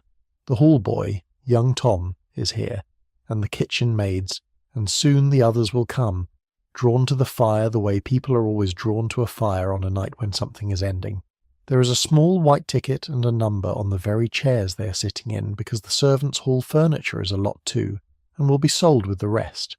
But no one is looking at the tickets tonight. They are looking at the fire and at each other. Before we sit down to the Last Supper with them, though, there is something you should understand about just how many of them there were, and how few they served, because it is one of the quiet wonders of this whole world, and once you have felt it, you will never look at a great house the same way again. Let me tell you about the numbers. Here is the wonder at the centre of a house like this, and I want to give it to you slowly, because it is the kind of fact that is better felt than simply known. The family that lived here could be counted on the fingers of one hand. A husband, a wife, a child or two, perhaps an aged parent or an unmarried aunt. 4 people, or 5. That was the household the whole marble palace existed to hold, and the number of people it took to keep those 4 or 5 in the comfort they expected, to light their lamps and lay their fires and cook their 14 courses and polish their silver and dress their bodies and clean their rooms and guard their nights, was not 4 or 5. It was 20. It was 30. In the very greatest houses it was 40. Let me give you some real ones so you can feel the true size of it. Up the avenue from our house stood the largest private home ever built in the whole city of New York, the house of Cornelius Vanderbilt II, and it had 137 rooms. 137 rooms under a single family's roof, kept by a staff of around 30, and as many as 37. The great summer house of that same family up in Newport had a whole floor given over to nothing but servants' bedrooms, 33 little rooms tucked under the roof, one for each of the many hands it took to keep the place alive. Another of the Newport palaces, the Elms, opened its doors with 16 servants working inside the house, and 27 more working the grounds and the works around it, more than 40 people in all to keep one family and its guests. We even have, from a great house whose record survived, the whole shape of a staff written down. For a household of just 2, there were more than 20 indoor servants. There was a housekeeper and a butler and a chef at the head of things. Under them, several chambermaids, a parlour-maid, a handful of laundresses, 2 footmen, a useful man, a second cook and a kitchen maid, a valet for the master, and a lady's maid for the mistress. More than 20 people for 2, and in the city as a whole, in these years, about 1 person in every 6 was a servant in someone else's house. 1 in 6. A whole vast army of keepers, holding up the comfortable life of the few, and what strikes you when you look closely is how particular each of those crafts was, how deep and how narrow. This was not a house of people who each did a little of everything, It was a house of specialists. The man who dressed the master did nothing but that and its like. The woman who dressed the mistress did nothing but that. There was a person for the silver, and a person for the linen, and a person for the fires, and a person for the coal, and each did their own work and did it superbly, and the whole depended on all of them fitting together like the wheels of a fine clock. It is one of the marvels of the age. This deep division of the household's labour, 40 people each master of a small domain, and it produced a smoothness of life that even the very rich of later ages, with all their machines, could never quite buy back. Because a machine cannot notice that the fire is low, or that a guest looks cold, or that the flowers are past their best. Only a person can, and this house was full of people who noticed, all day, every day, so that the family never had to notice anything at all. Sit with that ratio a moment, here by the fire. 30 or 40 people to keep 4 or 5. It is easy, if you come at it in the wrong spirit, to feel something sharp about that, to feel the unfairness of it prickle. But that is not the spirit of this house, or of this night, and it is not, I think, the truest way to feel it, because the sharp feeling misses the real marvel, which is the sheer human scale of the keeping. Every one of those 30 or 40 people had a craft. Every one of them knew how to do something well, something real with their hands. The chef who could make 14 courses appear like magic. The butler who could keep a cellar and a service and a household of men in perfect order. The lady's maid whose fingers could dress a woman like a work of art. The boiler man who could hold a great house at an even warmth through the bitterest night of the year. This was not idleness waited on by drudgery. This was a whole small society of skilled people, each master of a domain, and between them they made a way of life so smooth and so warm that the family at its centre could live as if the comfort simply grew on the walls. And the disproportion, the great gap between the few served and the many serving, was not hidden. It was, in its way, the whole point of the house, the thing it existed to show. A family that needed 40 people to keep it was a family of a certain rank, and everyone understood that, and the family understood it best of all. The 40 were, among everything else they were, a kind of statement. 40 living proofs of how high the family stood, 40 pairs of hands to say, without a word, "We're of the number that need not lift a finger." But tonight the family is gone, and the statement has nothing left to prove, and so the 40, or the 20, or however many are left of them on this last night, are something simpler and better than a statement. They are just the people who kept this house, and they are gathered by the fire in the servants' hall, having kept it beautifully right to the end, for no reward and no witness but the house itself, and you.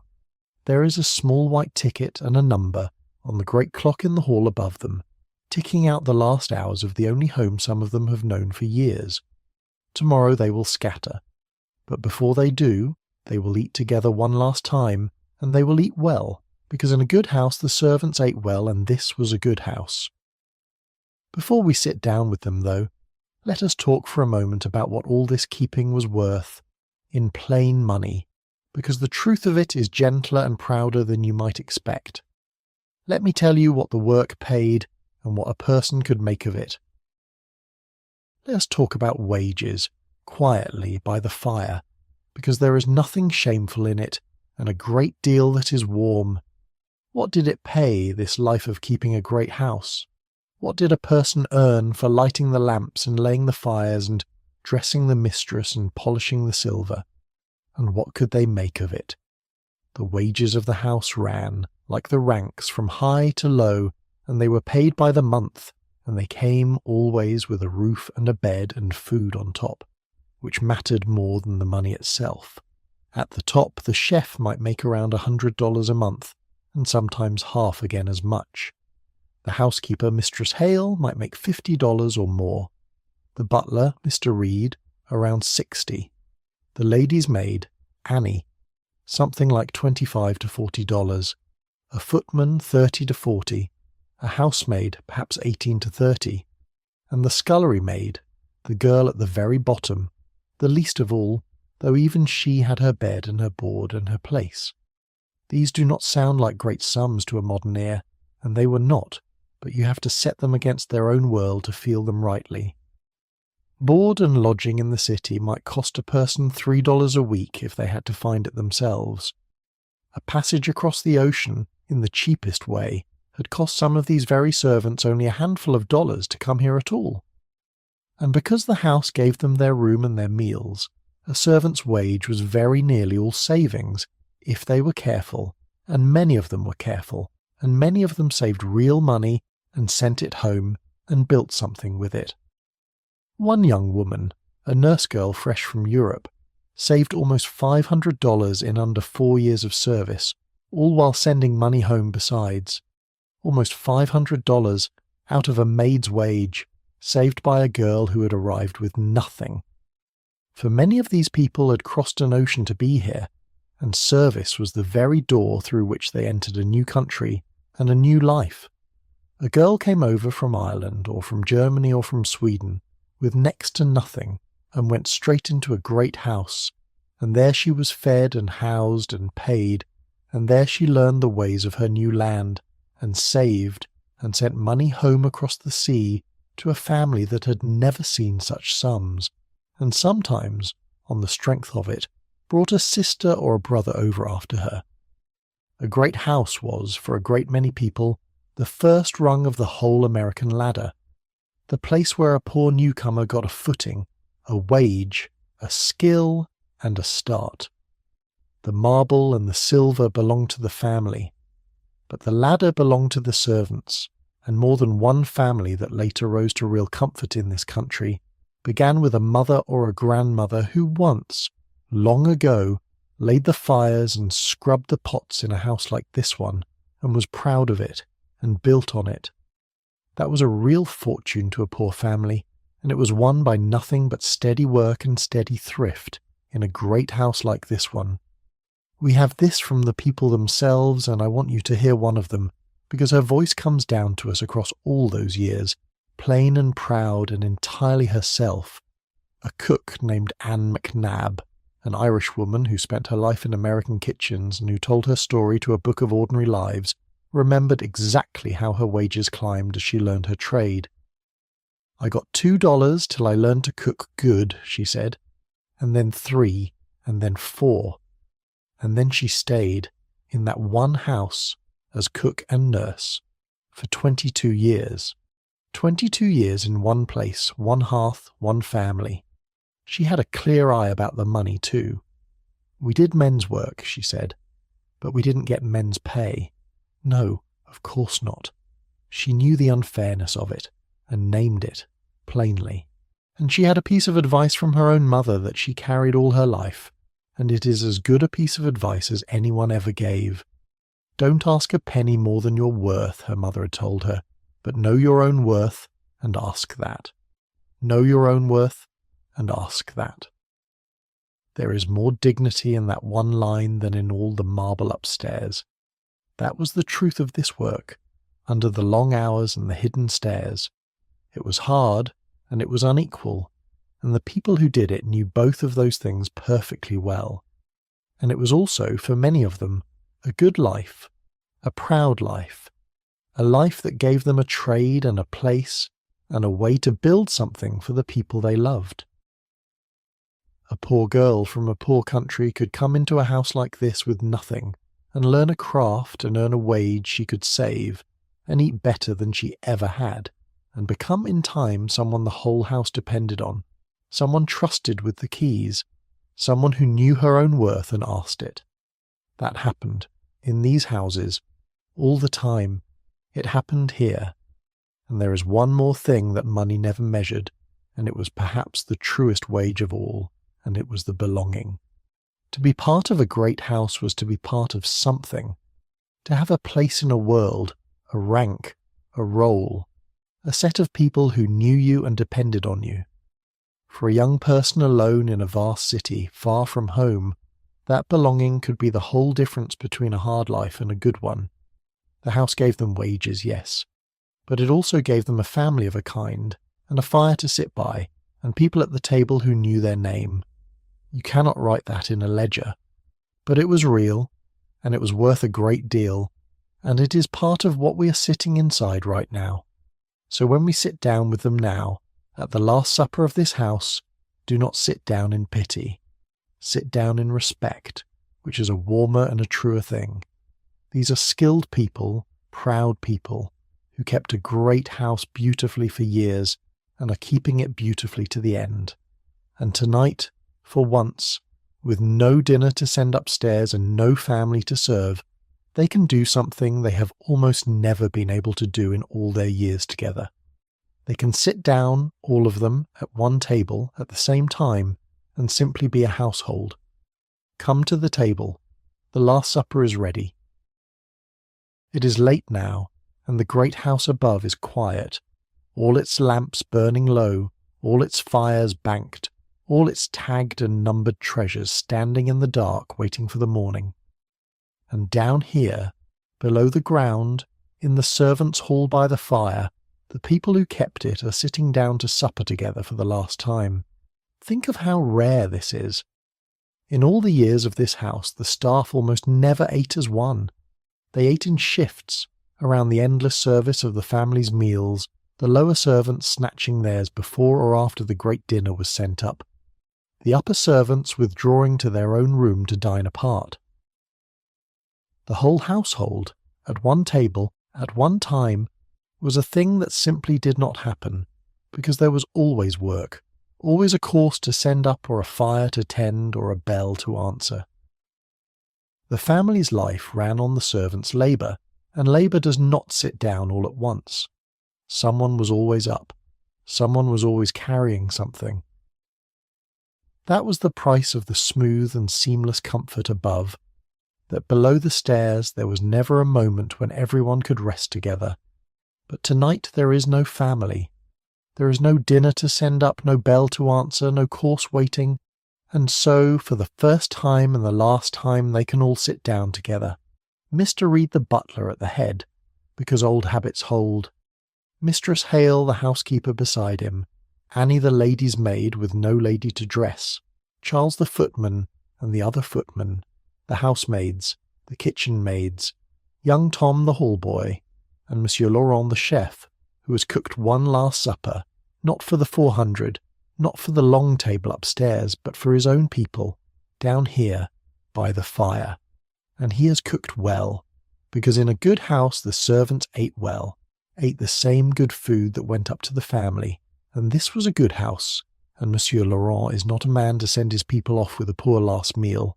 So there is real food on the plain table, and there is warmth, and there is, after the strangeness of the day, even a little laughter, low and tired and fond.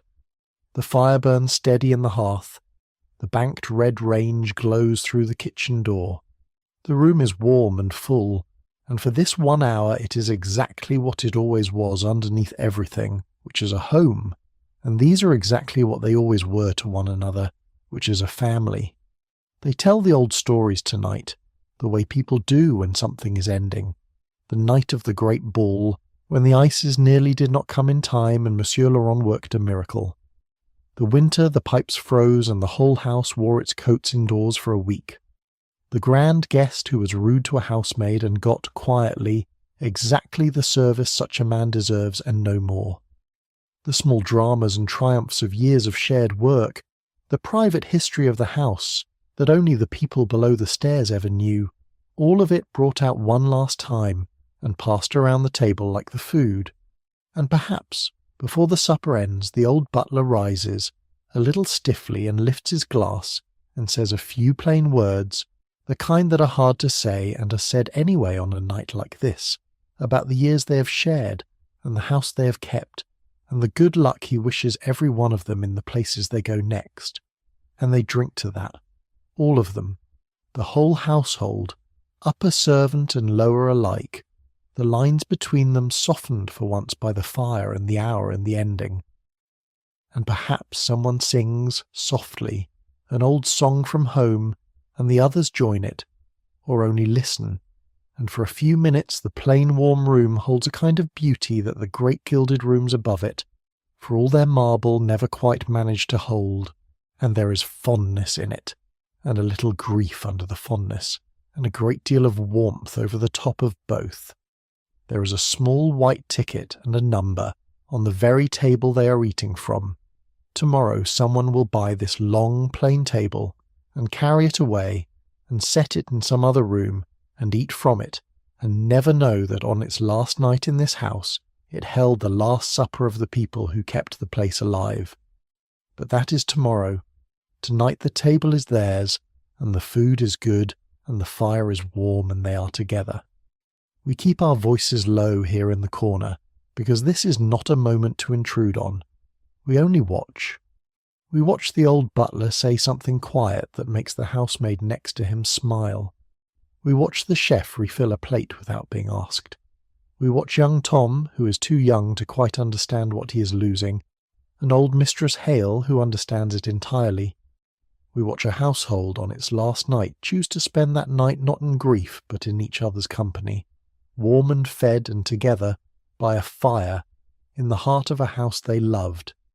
And I think, if you let it, this is the thing that begins to answer the question I asked you at the very start of the night. Where does the warmth of a house really live in the end? Look at this table. It was never in the marble. It was never in the paintings, which are already down off the walls. It was here all along in the people, in the keeping, in the sitting down together by a fire at the end of the day, and the people will carry it out through the doors tomorrow, into their new places and their new lives, and the warmth will go with them, because it was always theirs to begin with. The house did not own it. The house only held it for a while. Let them finish their supper in peace. We will slip away quietly and let the last of the evening's work be done, because even on the last night there are rounds to make, and a house to secure, and a great deal still to keep.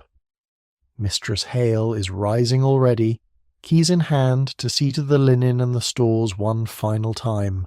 Let us follow her on her rounds, and then, when the house is locked and safe, we will go down into the deep of the night, where the truest keepers of all are only just beginning their watch. Come with me. Mistress Hale rises from the last supper before the others, because a housekeeper's night is never quite done, and she has her rounds to make, and she means to make them one final time exactly as she always has. Come with her, quietly, through the below-stairs passages, and watch a woman keep a house right to the very end.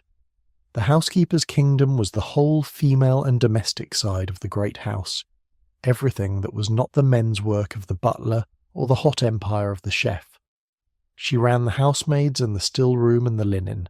She held the keys, and the keys were her power and her trust, the keys to the linen closets and the storerooms and the china, and the household stock of everything, and she never let them out of her keeping day or night.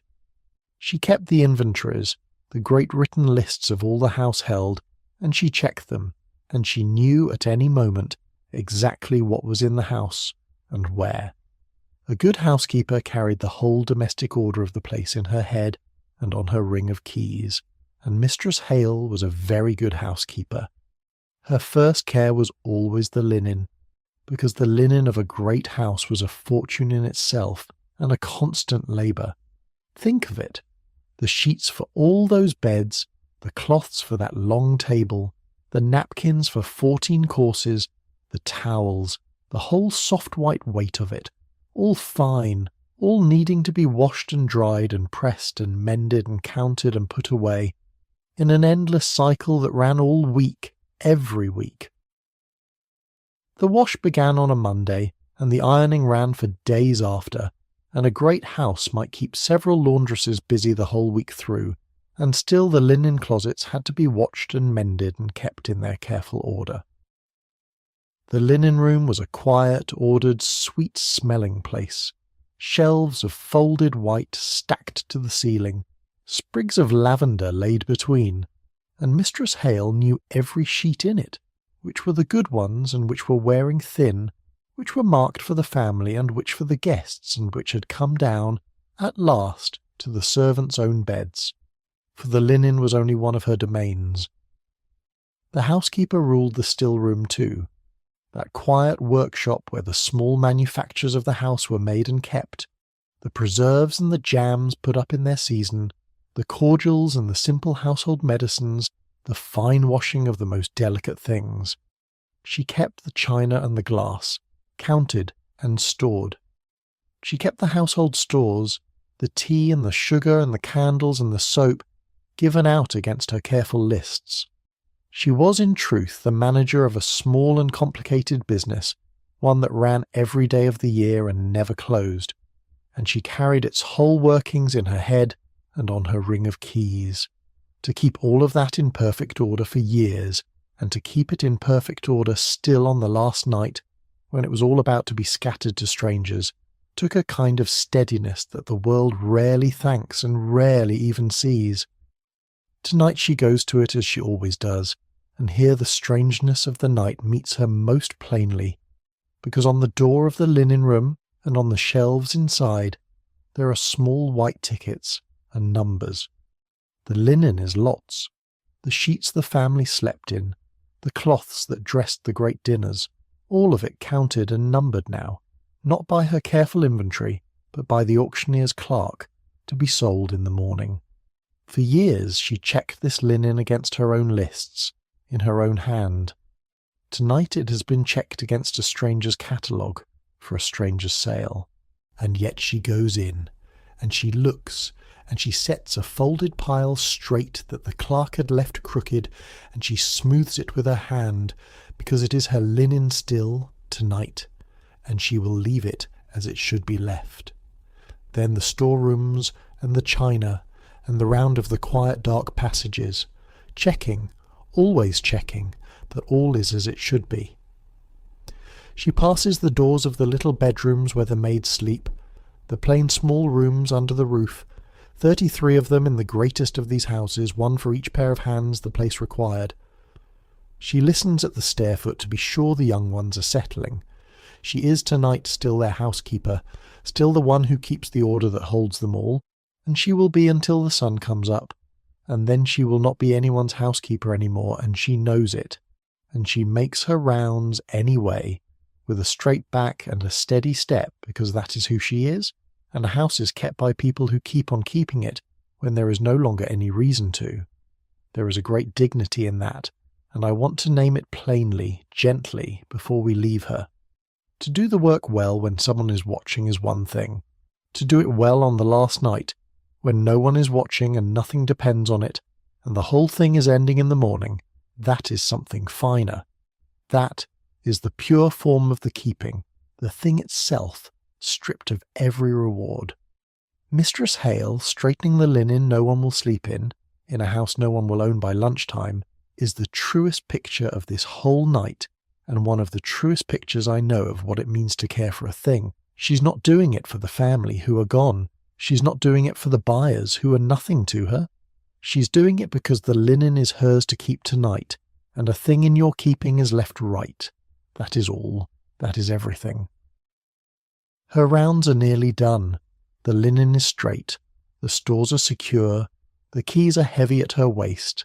And now the house passes into the hands of the last keepers, the ones who work while everyone else sleeps, the ones who hold the house through the deep of the night. The doors must be secured, the fires must be banked, the furnace must be fed, and the watch must be walked. Come with me now into the quietest and warmest part of the whole night, the securing of the great house against the dark. The fires are waiting to be banked, and it is one of the loveliest things there is to watch. Come and see. Before we settle the house down for the night, there is one great room we have not yet entered, the grandest of them all, and it is worth stepping into now in the quiet, because it is the room where this whole world came most fully to life, and tonight it is the most silent place in the house. Come with me to the ballroom. Not every house had one, but the greatest did, and ours does, a vast high room, the largest in the building, kept for one purpose only, which was the giving of balls. For most of the year it stood mostly empty and mostly dark, a great still space waiting. But a few nights a season it woke, and when it woke it was the centre of the whole city's attention, because a ball in a house like this was one of the events by which this world measured itself. Think of what this dark room held on those nights. Hundreds of candles and lamps so that the whole room blazed. The floor polished to a shine and cleared for dancing. A band or an orchestra at one end, and the music filling the space. Flowers everywhere, banks of them, brought up fresh from the glass houses, so that the room smelled like a summer garden in the dead of winter. And the guests, hundreds of them, the whole of fashionable New York in its finest silk and its best jewels, moving through the room, dancing, talking, being seen. It took a small army of footmen to serve such a night, extra men hired in for the occasion, moving through the crowd with trays, and it took the whole house for days beforehand to make ready. It was for nights like these, in part, that the whole great machine of the house existed. The chef's art, the butler's silver, the flowers from the glass house, the polished floor, the hired footman, all of it came together a few nights a season in this one great room, and on those nights the family stood at the top of their world and the whole city came to them. A young woman was brought out into society in a room like this. Marriages were made here, and reputations, and the standing of whole families rose or fell by whether their ball was a success. This room, dark and empty as it is tonight, was where this world was most itself, and what it took to wake it was the whole house working as one. For days before a ball the servants laboured, the floor waxed and buffed until it shone. The great chandeliers let down on their chains and cleaned crystal by crystal, and hauled up again, the gilt chairs brought out along the walls, the supper planned and the wines chosen. On the night itself, extra footmen were hired in to swell the ranks, so that a small army in livery could serve the crowd, and the flowers came up from the glass houses by the cartload, banked along the walls and massed at the windows until the whole room smelled of a summer garden. Outside, the carriages of the guests would line the avenue for a quarter of a mile, waiting their turn to set down at the door, while a man called the names and the guests came up the marble stairs out of the winter night into the light and the music and the warmth. And somewhere past midnight, when the dancing had gone on for hours, a great supper would be served, the chef's finest work, laid out for hundreds, and then the dancing would begin again and run on toward the dawn. It was the most that this house, or any house, could do, and it did it, a few nights a season, in this one great room. And when it was over, near dawn, and the last carriage had rolled away into the grey morning, the great room did not set itself right.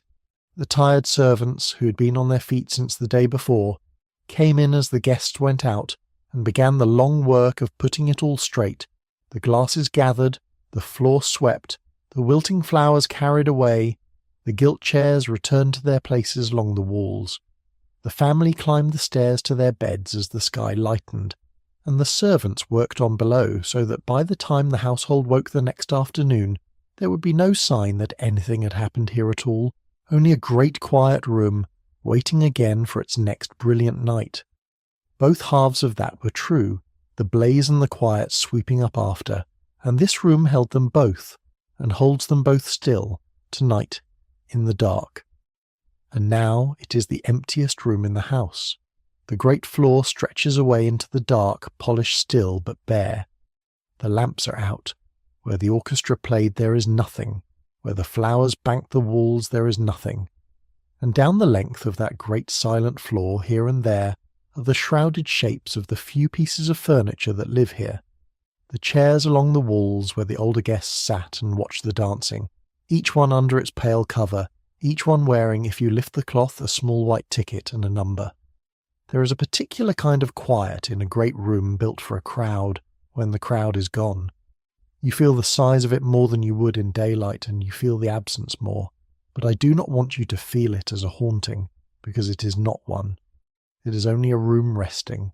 All those brilliant nights are not lost. They happened. They were real, and they were beautiful, and the people who danced here carried the memory of it away with them into their long lives, and told their grandchildren about the night they danced at the great house on the avenue. The room gave what it was built to give fully for years, and now, its work done, it rests in the dark, quiet and vast and at peace, and there is a kind of grandeur in its stillness that it never quite had in all its blazing nights. let us leave the ballroom to its rest. The house is turning now towards sleep, and there is warmth waiting in the greener, gentler rooms below. Because near the ballroom, in the great houses, there was very often a room that was the opposite of it in every way, small and warm and living and green, where summer was kept alive all winter long. Come and see the glass house, while its warmth still holds. Near the great rooms of the house, sometimes off the hall, sometimes rising up through 2 floors, there was in many of these palaces a room made almost entirely of glass, and it was one of the loveliest and strangest luxuries of the whole age. They called it the conservatory, or the winter garden, or the palm garden, and it was quite simply a piece of summer kept alive indoors through the hardest winter. Come in. It is warm in here, and green, and it smells of earth and leaves and flowers, and it is one of the gentlest rooms we'll visit tonight. Think of what it meant to have such a room. Outside, the New York winter, the grey sky and the cold and the bare trees, and here, behind the glass, warmth and green leaves, and palms reaching up toward the high glass roof, and flowers in bloom, in January, in the middle of the frozen city. It was a small miracle, and it was made, like every miracle in this house, by hidden hands and hidden fires. The warmth that kept the plants alive came up from below, from the same furnaces that warmed the family, and from pipes run beneath the beds of earth. And the plants themselves, the flowers especially, came from the glass houses, the working greenhouses out behind the house or out at the country place, where the gardeners raised all year round the flowers that the family took entirely for granted. Because a house like this used flowers the way a lesser house used candles, freely, constantly, and fresh every single day. There were fresh-cut flowers in the great rooms every morning, arranged by careful hands, and there were flowers on the dinner table every night, and there were banks of them for a ball, and all of them came from the glass houses, grown by gardeners who never came into the fine rooms their flowers filled. To grow roses in the snow, to have lilies on the table in February, to fill a ballroom with a summer garden in the dead of a New York winter. This was among the truest signs of what this money could do. It could buy summer, out of season, whenever it liked. And the buying of it was a whole quiet craft carried on out of sight. The gardeners of a great house were an army of their own, quite separate from the servants indoors, and they worked in long ranges of glass houses, the forcing houses, where by careful heat and careful light they could fool the plants into thinking it was spring when it was deepest winter. They grew more than flowers, they grew fruit, grapes hanging heavy under the glass in December, peaches and figs raised out of their season, so that the family could set fresh fruit on the table that no market in the city could sell at any price. It was among the most admired luxuries a house could offer, a dish of ripe grapes in the dead of winter, and it was made possible only by men who rose in the cold and tended the stoves and watched the young shoots, and never once sat at the table their labour graced. The flowers we are standing among tonight, the palms and the ferns and the blooms, are the visible top of all that hidden growing, brought indoors where the family could enjoy them, the one place where a gardener's long patient work stepped out of the dark and into the light of the house. Let us say the head gardener is an old man who has spent his life among growing things, and who loves this glass room more than any other in the house, because it is the one room where his own work lives and breathes. He is here tonight, quietly, among his plants, because he could not quite stay away on the last night. He has tended these palms for years. He knows each one, and he knows tonight that after tomorrow no one will keep the fires up under this glass, and that the first hard frost that finds its way in will take the tenderest of them, the things that cannot bear a single cold night. That is the quiet grief of the glass house, that its summer is the most fragile thing in the house, kept alive only by constant warmth and about to be let go. But even here, even in this, there is something gentle to rest on rather than to mourn. Because the flowers of this house did their whole work in a day. A rose cut for the dinner table bloomed, and was carried in, and was seen, and gave its beauty and its scent to one warm evening, and was gone by morning, and that was its whole life, and it was a good one. The glass house never grew flowers to last. It grew them to be enjoyed, freshly, daily, and let go. There is a whole philosophy in that, if you want one as you drift, that the loveliest things are often the ones that do not last, the warm evening, the cut flower, the fire in the grate, the night itself, and that their not lasting is not a tragedy, but the very shape of what they are. There is a small white ticket, and a number, even here, tied to the great ornamental urns and the marble bench among the palms, because the fixtures of the glass house are lots too.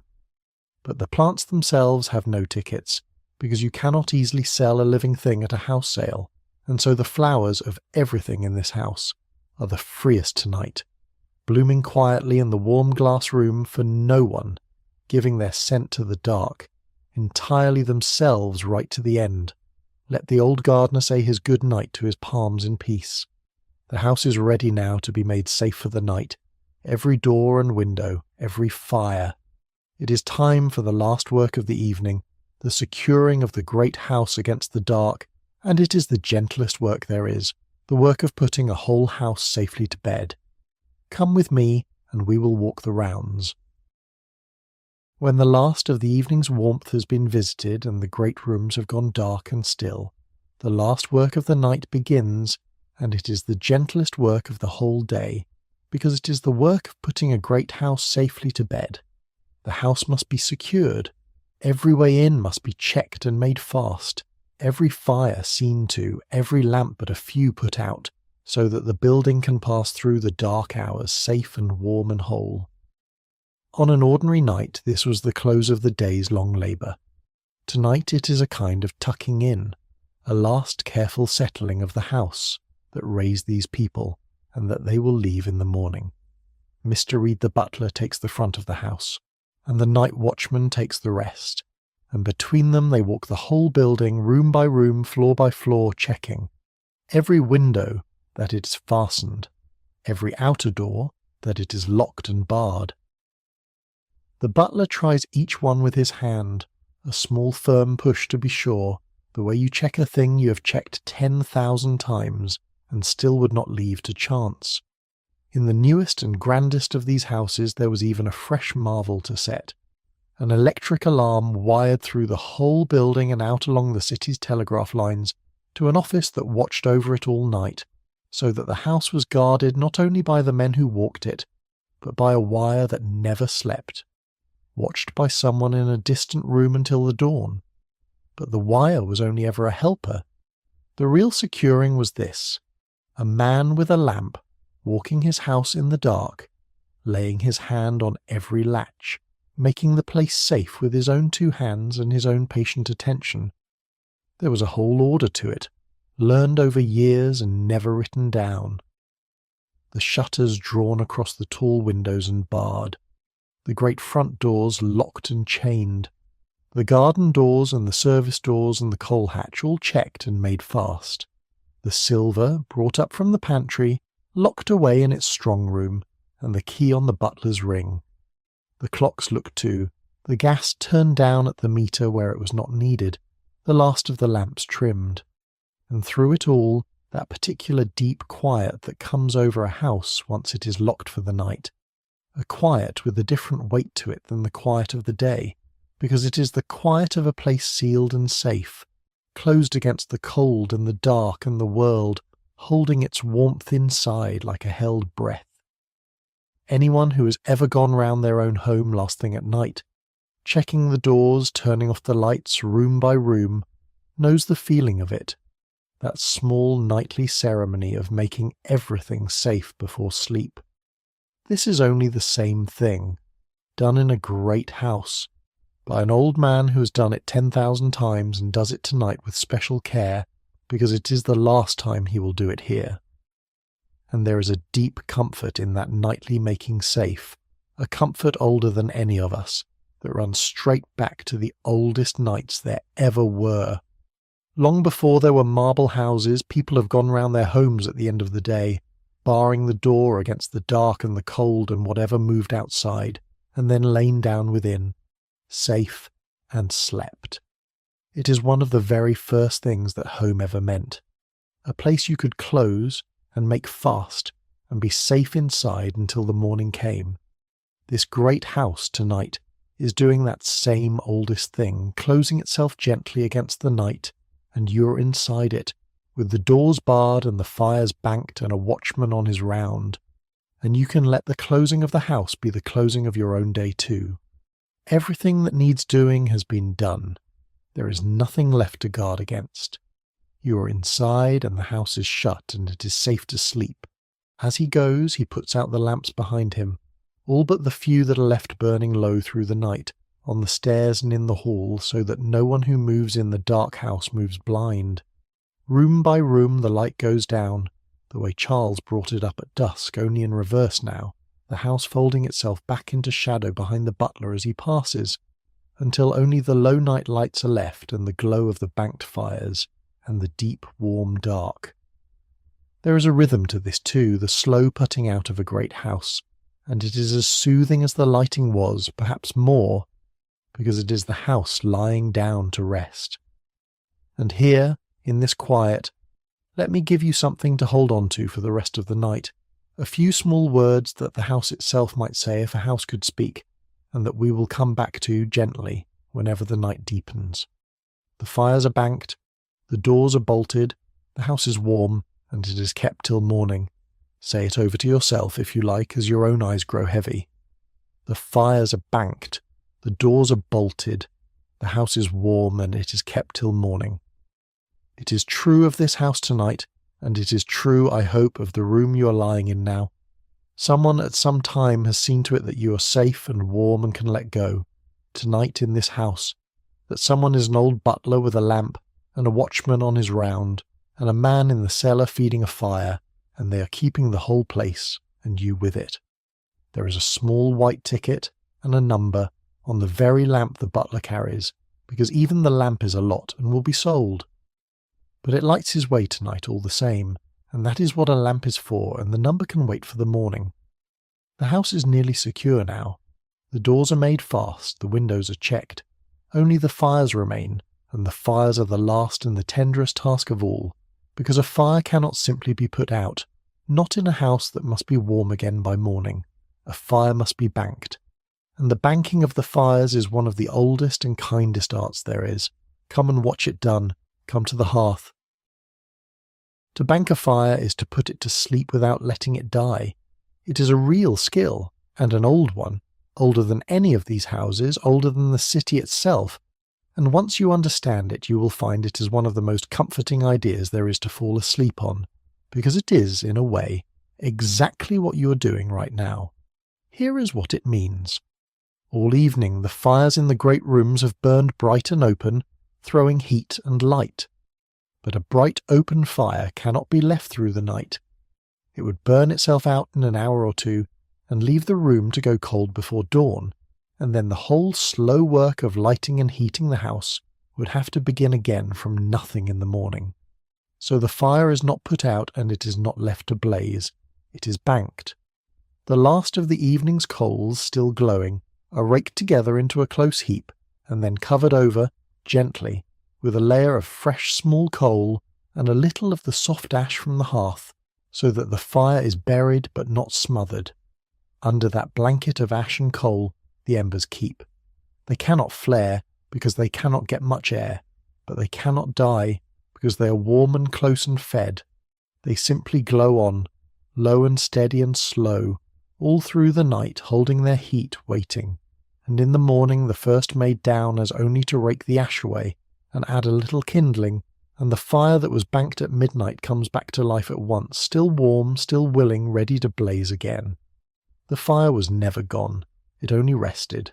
It only kept. This is an old, old thing. Older than any of these houses.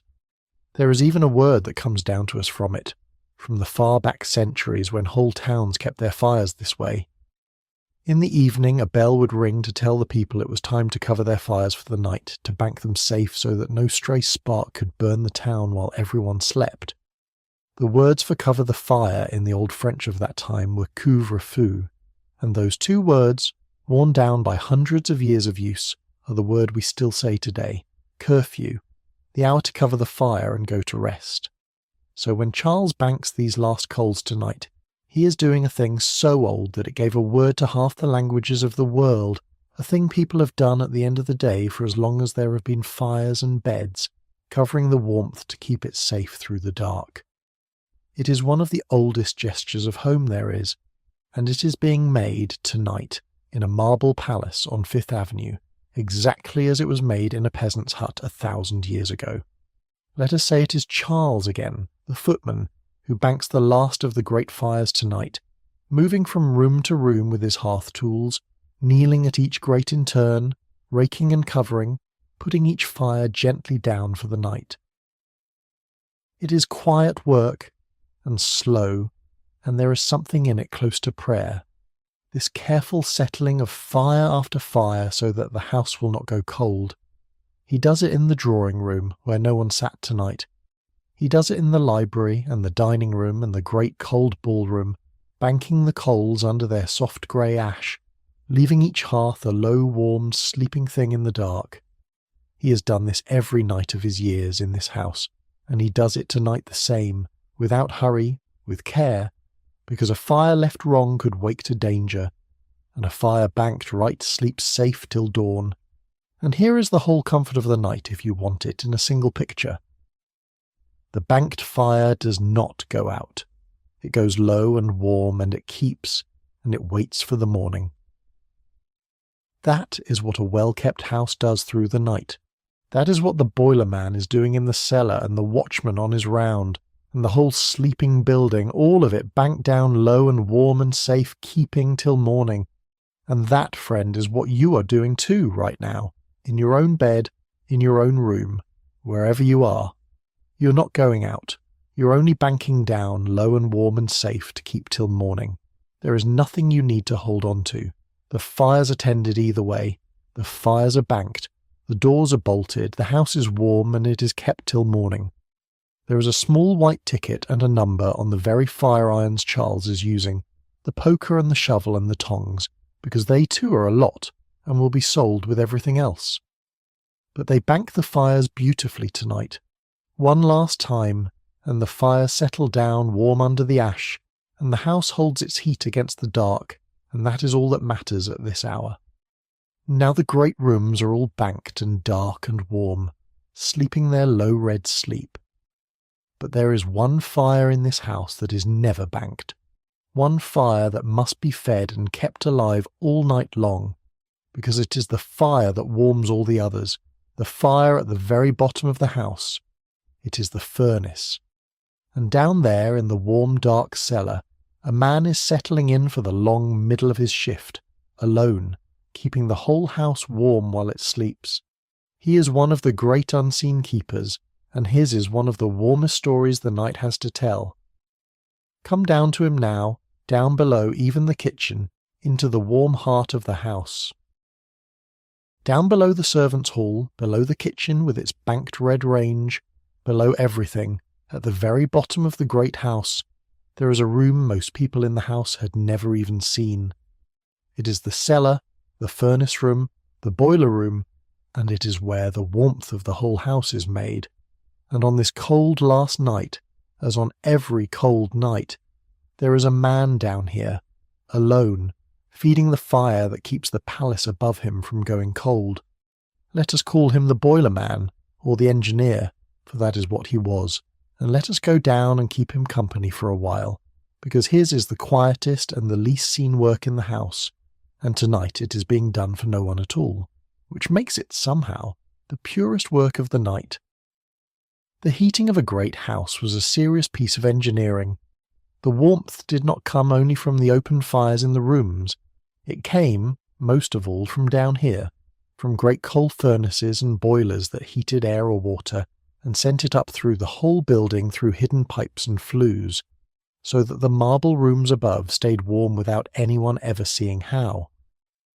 In the greatest houses there might be 3 great boilers side by side roaring away in the cellar, and they were fed with coal by the ton, shovel after shovel, hour after hour, all through the cold months, and the man who fed them was the boiler man, and his was hot, hard, filthy, endless, and utterly essential work. In some of these houses the whole system was so grand that the coal was brought in through a tunnel, dug beneath the ground on purpose, so that not even the delivery of the fuel would ever be seen, and the warmth truly seemed to come from nowhere. Think of the strangeness of it, and the tenderness. The family upstairs, in their silk and their candlelight, lived their whole lives warm, and never once, most of them, saw a lump of coal or thought about where the warmth came from. They turned no valve and stoked no fire and carried no fuel. The heat simply rose into their rooms as if the house made it by itself. And all the while, far below their feet, in a room they would not have recognized as part of their own house, a man stood in the heat, and the coal dust, and the red furnace light shoveling, watching the pressure, keeping the fire even so that they would be warm. A whole family who never saw a coal scuttle, kept warm all winter long by a man they never saw. That is the shape of this house in one picture, the one I gave you at the very start of the night, and here at the bottom of the dark is where you feel it most. And the scale of it was real. A great house burned coal by the ton through a hard winter, wagon load after wagon load rumbling to the back of the house and shooting down the chute into the bins, and the boiler man moved a great deal of it with his own arms across a long cold season, shovel by shovel into the hungry mouths of the furnaces. Before the family woke, he raked out the ash and hauled it away so that the day began clean, and then he built the fires up again for the morning. He watched the gauges through the night, the little dials that told him the pressure and the heat, and he kept them steady, not too high and not too low. And even warmth held hour after hour by a man reading dials in the red glow. It was skilled work, for all that it was filthy, the work of an engineer as much as a labourer, and a good boiler man took a quiet pride in it, in a house held at a perfect even warmth all winter long by his hand alone, and no one upstairs ever the wiser. And here is the thing that turns it warm rather than sad. The boiler room, on a bitter night, was the cosiest place in the whole house. It was hot down here when the marble halls above were cold. It was bright with the red glow of the open furnace doors. It smelled of coal and hot iron and warmth itself. The boiler man had the best fire in the building, and he had it all to himself, and many a boiler man loved his warm, dark kingdom below the ground, and would not have swapped it for any grand room upstairs. There is a comfort in being the keeper of the warmth, in being the one who holds the fire while everyone else sleeps. It is a lonely post, but it is a warm one and a proud one, and there is peace in it, the deep peace of useful work done alone in the quiet of the night. Tonight the boiler man feeds his fire as he does every night, an even, unhurried rhythm, shovel and pause, and the warmth rises up through the pipes into the empty rooms above, into the drawing room where no one sits and the bedrooms where no one sleeps, warming a house that will not be his or the family's or anyone's by tomorrow night. He knows it. He feeds the fire anyway, because the house is his to keep till morning, and a keeper keeps, and there is a family of a kind still under this roof tonight, the household in the hall above him, and he will keep them warm through their last night here if it is the last thing he does in this place, which, as it happens, it is. There is no ticket down here. That is worth noticing. The clerks tagged the paintings and the silver and the linen and the very fire irons, but no one thought to tag the furnace because no one buys a furnace at a sale of a great house's treasures. The thing that made all the treasures warm has no number and no lot, and will not be carried out through any door. It will simply stop when the house comes down and be forgotten. But tonight it is roaring warm and faithful, the unmarked heart of the whole marble palace, and the man who feeds it is the truest keeper in the house. Leave him to his fire. He is content down here, warmer than any of us, and he will be at his post all night. Let us go back up out of the warm cellar into the cool, dark house, because there is one more keeper still awake, one more pair of eyes moving through the sleeping rooms, walking the whole great house alone through the deep of the night. come up and walk the rounds with the night watchman. Every great house had a man who walked it through the night. He was the night watchman, and his post was the deep of the night itself, the hours when everyone else in the house, upstairs and down, master and servant alike, had gone to their beds and let go. And only he was left awake, walking the dark rooms, keeping the whole sleeping house safe. Tonight, on the last night, he walks it as he always has. Come with him. Keep your footfalls soft. We are walking through a sleeping house. The night watchman was a real and settled post in these houses, a named man with a known round, not a shadow but a keeper. In the great houses their names were written down in the household books, ordinary men who walked the same rounds through the same dark rooms night after night for years, and were paid for it, and were trusted with the sleeping house and everyone in it. His work was simple to say and long to do. He walked the house, all of it, on a slow circuit, again and again through the night. He checked that the doors stayed fast and the windows stayed shut. He watched above all for fire, because fire was the great terror of these houses full of wood and coal and lamp oil, and a watchman who caught a smouldering thing early might save the whole house and everyone in it. He carried a lantern, one small moving light in all that darkness, and he went his round, and the house was safe because he was in it. Walk with him now through the great rooms in the dark. The drawing room, where the 400 talked and the daughter played the piano, is silent, its banked fire a low red glow, its furniture standing shrouded and still, a small white ticket and a number on every shrouded shape. The dining room, where the 14 courses came and went for so many years, is dark and cold and empty, the long bare table pale in the lantern light. The great ballroom is a vast well of darkness, the lantern's small light lost in the middle of that huge floor where the whole city once danced. The picture gallery, with its rows of pale rectangles where the paintings hung, is the strangest room of all in the dark, a room full of the ghosts of pictures. The watchman walks through all of them, his lantern throwing its small moving pool of light, and moves on, and the darkness closes behind him, and the house sleeps. There is a great peace in his round, and I want you to feel it, because it is a peace made entirely of care. The house is dark and quiet and full of shrouded, tagged, waiting things, and it could feel lonely or even sad, but it does not because of him, because as long as the watchman is walking, the house is not abandoned, it is watched, it is kept. Every dark room he passes through is a room that is being looked after right now by a man who is awake so that others can sleep. That is the whole gift of the night watchman, and it is the same gift the boiler man gives, and the butler with his lamp, and every keeper in this house. They stay awake at the edges of the dark so that the sleepers in the middle of it can let go completely, and never know how carefully they are being held. The fires are banked, the doors are bolted, the house is warm, and it is kept till morning. The watchman's round is the proof of it. One slow circle after another through the sleeping house, one small lantern moving through the dark, one pair of open eyes keeping the whole place safe till dawn. He will make this round again in an hour, and again in the hour after that, all through the night, so that at no moment in all the long dark is the house left unwatched. That is what a watch is. Not one look, but an unbroken keeping, hour after hour until the light comes. In some houses the watchman carried a special clock to prove his faithfulness, a heavy thing he wore on a strap with keys fixed at points all around the house on his route.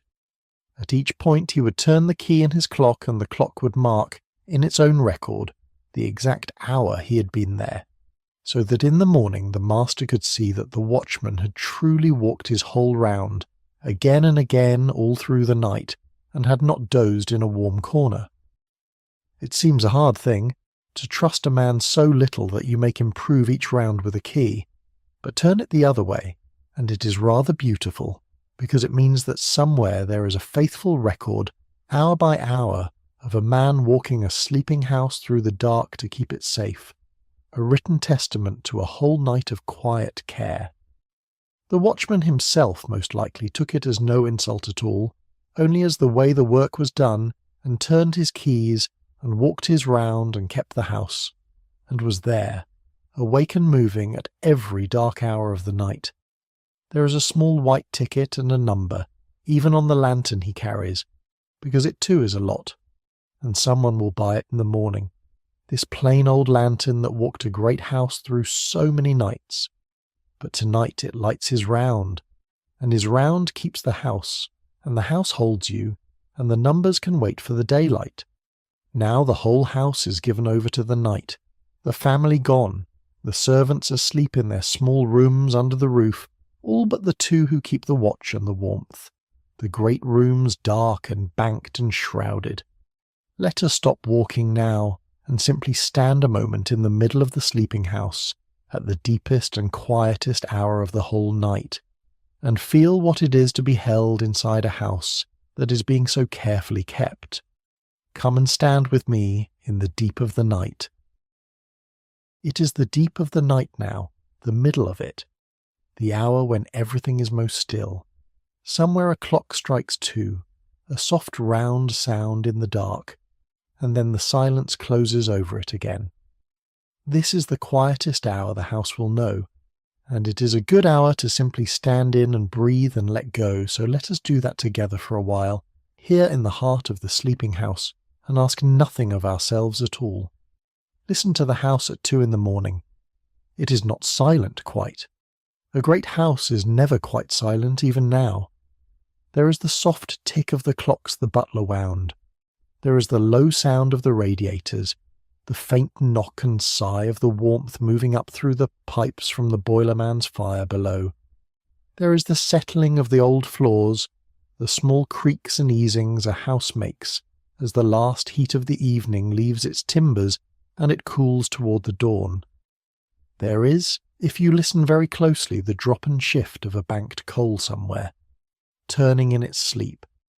These are the sounds of a house at rest, and they are among the most comforting sounds there are, because they are the sounds of a place that is safe and warm and asleep and being kept. And there is a smell to the house at this hour too, faint and warm, the smell of a place well kept through the night. There is the beeswax on the old wood, and the cold clean smell of the marble, and under it the faintest breath of coal smoke from the banked fires, and somewhere the last trace of the candles that Charles put out hours ago. There is the particular temperature of a house at 2 in the morning, warm still, but with the deep even warmth of a house that is holding its heat rather than making it. The warmth of the banked fire and the steady furnace, a warmth you could sink into. If you have ever woken in the small hours in a house you loved, a house that held you and lain there a moment in the dark, warm, safe, hearing the small sounds of the house around you, and then let yourself sink back down into sleep, then you know exactly the feeling of this hour, and you know that it is one of the safest feelings a person can have. That is where you are now. That is what is holding you. The rooms are all dark now and all shrouded and all still. But I do not want you to feel the shrouds as sad tonight, or the tickets, or the pale marks on the gallery walls. I want you to feel, instead, how completely this house is being held. Think of it. In this one building, at this one hour, there is a man in the cellar feeding a fire so the sleepers stay warm. There is a man walking the dark rooms with a lantern so the sleepers stay safe. There is an old butler who has checked every door with his own hand. There is a housekeeper who left the linen straight. There is a whole household of people who kept this place beautifully right to its last night, and who are sleeping now in their small rooms under the roof, having done their work well. The house is not abandoned tonight. The house is more carefully kept, perhaps, than it has ever been, and you are inside it. You are the guest this house is being kept for, the one soul it is holding safe and warm through the dark. So let yourself be held. There is nothing for you to do here, nothing to watch, nothing to keep track of. The fires are banked, the doors are bolted, the house is warm and it is kept till morning. You do not need to hold on to any of it. If you drift now, if you slip under here in the warm dark of the deep night, the house will go on being kept exactly the same. The fire will be fed, the round will be walked, The morning will come, gently, whether you're awake to see it or not. You can let go. You're safe. You are warm. You are kept. We can even, if you like, do the thing this channel loves to do at this hour, and go where the sleepers cannot. We can drift in our minds out of the still rooms and down the service stair, past the boiler man at his warm fire, out along the dark avenue where the other great houses stand with their own low lights burning, each one holding its own sleepers, each one kept by its own quiet keepers through the same deep night. All along Fifth Avenue, the palaces are banked down low and warm and safe, and the city sleeps around them, and the watchmen walk, and the fires glow, and the whole dark world is being tended by unseen hands so that the sleepers can rest. And then we can drift back softly into this house, into this warmth, and be held here again, and it is exactly as we left it, because the keeping never stopped. There is a small white ticket and a number on nearly everything in these dark rooms. But numbers belong to the daylight, and this is the deep of the night, and at this hour the only true things are the warmth and the quiet and the care. Let the numbers sleep too. The household sleeps now in their small plain rooms under the roof, and there is one of them I want to visit before the night turns toward the morning, the youngest of them, in the smallest room of all. Because her story is the one that carries on past tonight, and it is a gentle one, and it is where the first light of the coming day will fall. Come up very softly to the little room under the roof. Let's go up now, softly, all the way up to the top of the house, above the grand bedrooms where the family slept, above everything, to the plain floor under the roof where the servants had their beds. It is the last place in the house we have not been, and it is one of the most touching, and it is where the young ones sleep, and the young ones are the part of tonight that carries on into tomorrow. Tread lightly. They are sleeping, and they have earned it. The servants' rooms were as plain as the family's rooms were grand, and the contrast tells you the whole truth of the house in a glance. Where the family slept in high, wide chambers with marble fireplaces and silk hangings, and windows looking out over the avenue. The servants slept up here, under the roof, in small plain rooms, a bed of iron, a plain washstand, a chair, a hook for their clothes, a window if they were lucky. The rooms were small, only about 100 square feet, some of them, barely more than the bed and the space to dress beside it, and a whole floor of maids might share a single bathroom between 8 or 10 of them. It was a plain life, up here under the roof, and cold in winter, warmed only by whatever heat rose up from below, and there is no use dressing it up as something it was not. And yet this floor, plain as it was, had a warmth of its own that the grand floors below never had, and it was the warmth of company. Up here the young women of the house slept along a single corridor, a whole row of small doors, and they were far from home, most of them, and they had each other. They whispered along the corridor after the lights were out. They shared what little they had, a length of ribbon, a letter from home read aloud, a secret, a worry, a hope. On their half-day off they went out together into the city, and came back and told each other everything. The floor was cold and plain and cramped, and it was also, for many a lonely girl, far from the place she was born, the first place she ever truly belonged. A floor full of friends who understood exactly the life she was living because they were living it too. The great bedrooms below, for all their marble and silk, could be lonely rooms. This plain floor under the roof, crowded and cold, was rarely lonely at all. And yet, let us say, the girl asleep in the smallest room is the young kitchen maid, the newest of them all, the one who came to this house only recently, from a poor place far away, with almost nothing. Let us call her Bridget, because there were 1,000 Bridgets in these houses, girls who crossed an ocean with a name and a hope and not much else, and came into service in a great house and began at the very bottom. Her room is the plainest in the house. Her hands, even in sleep, are rough from the pots and the coal, She is the least of all the keepers, in rank and in wage. But look at her sleeping, and think about what this house has given her, even as it ends. It gave her a roof and a warm bed, plain but her own. It gave her 3 good meals a day, better food than she had ever eaten in her life, the same food that went up to the family. It gave her a wage she could save and send home and build something with. It gave her a trade, the beginnings of one, a skill in her hands that she can carry to any house in the city tomorrow. And it gave her a place among people, a household, a family of a kind, the warmth of the servants' hall and the fire and the others who taught her and teased her and looked out for her. She came here with nothing, and tomorrow she will leave with all of that, with a skill and a little money and a character, which is what they called a written reference, and with the memory of a great house she once helped to keep. She's too young, perhaps, to feel the full weight of what is ending tonight, and that is a mercy. To her this is one house, and there will be others, and her life is mostly still ahead of her. The old ones, Mr. Reed and Mistress Hale, they feel it entirely, the closing of a world they gave their lives to. But Bridget sleeps easy, up here in her small plain room under the roof, warm under her blanket while the boilerman's fire keeps the whole house from the cold, and in the morning she will rise and do her work one last time, and then walk out into the rest of her long life. She is the future of this story, the part that does not end tonight, and there is a great comfort in her, sleeping there, young and warm and only at the beginning. There is no ticket in Bridget's little room. Her few plain things are her own, not the house's, and no clerk troubled to number a kitchen maid's washstand.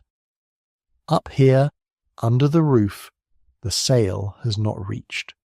Up here it is just a girl asleep in a warm small room, safe and kept, like everyone in this house tonight.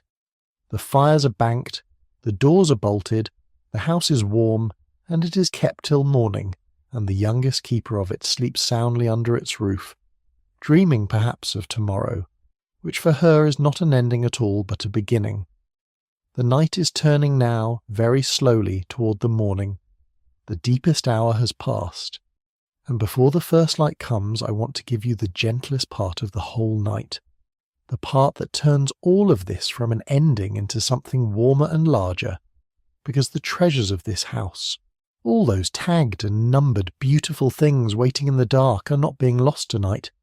They are going somewhere, and where they are going is a kind of gift to the whole world.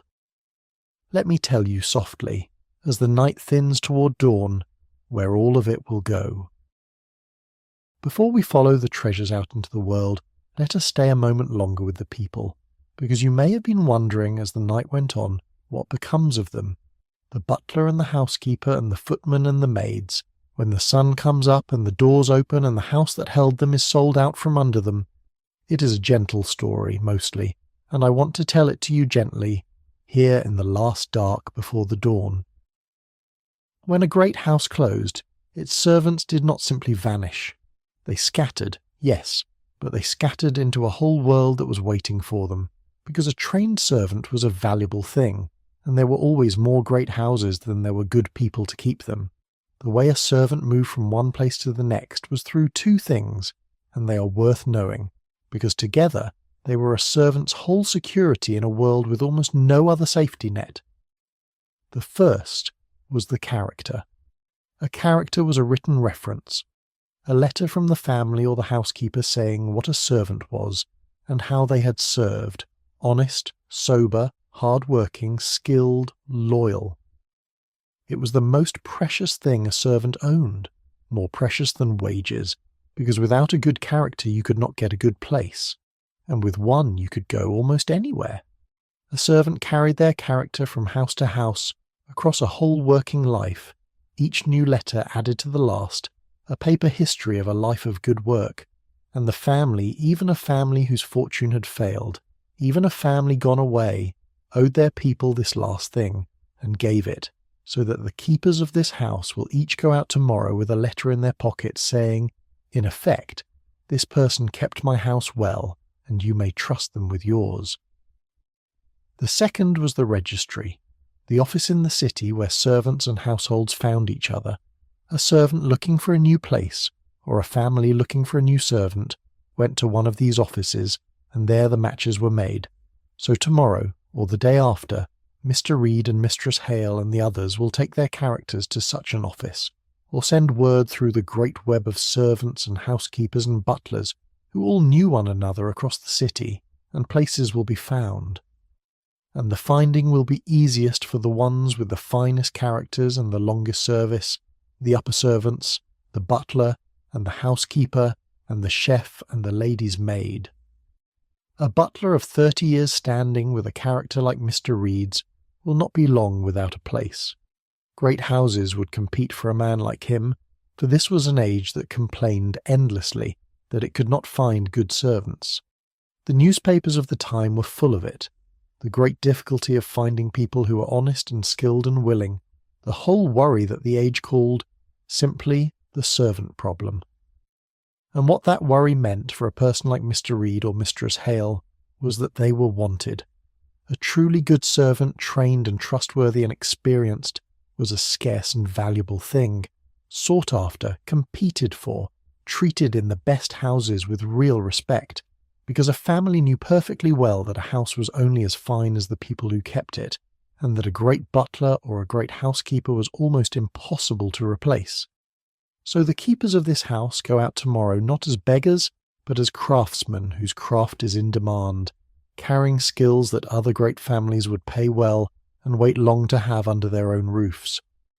The house that is closing is not casting them out into nothing.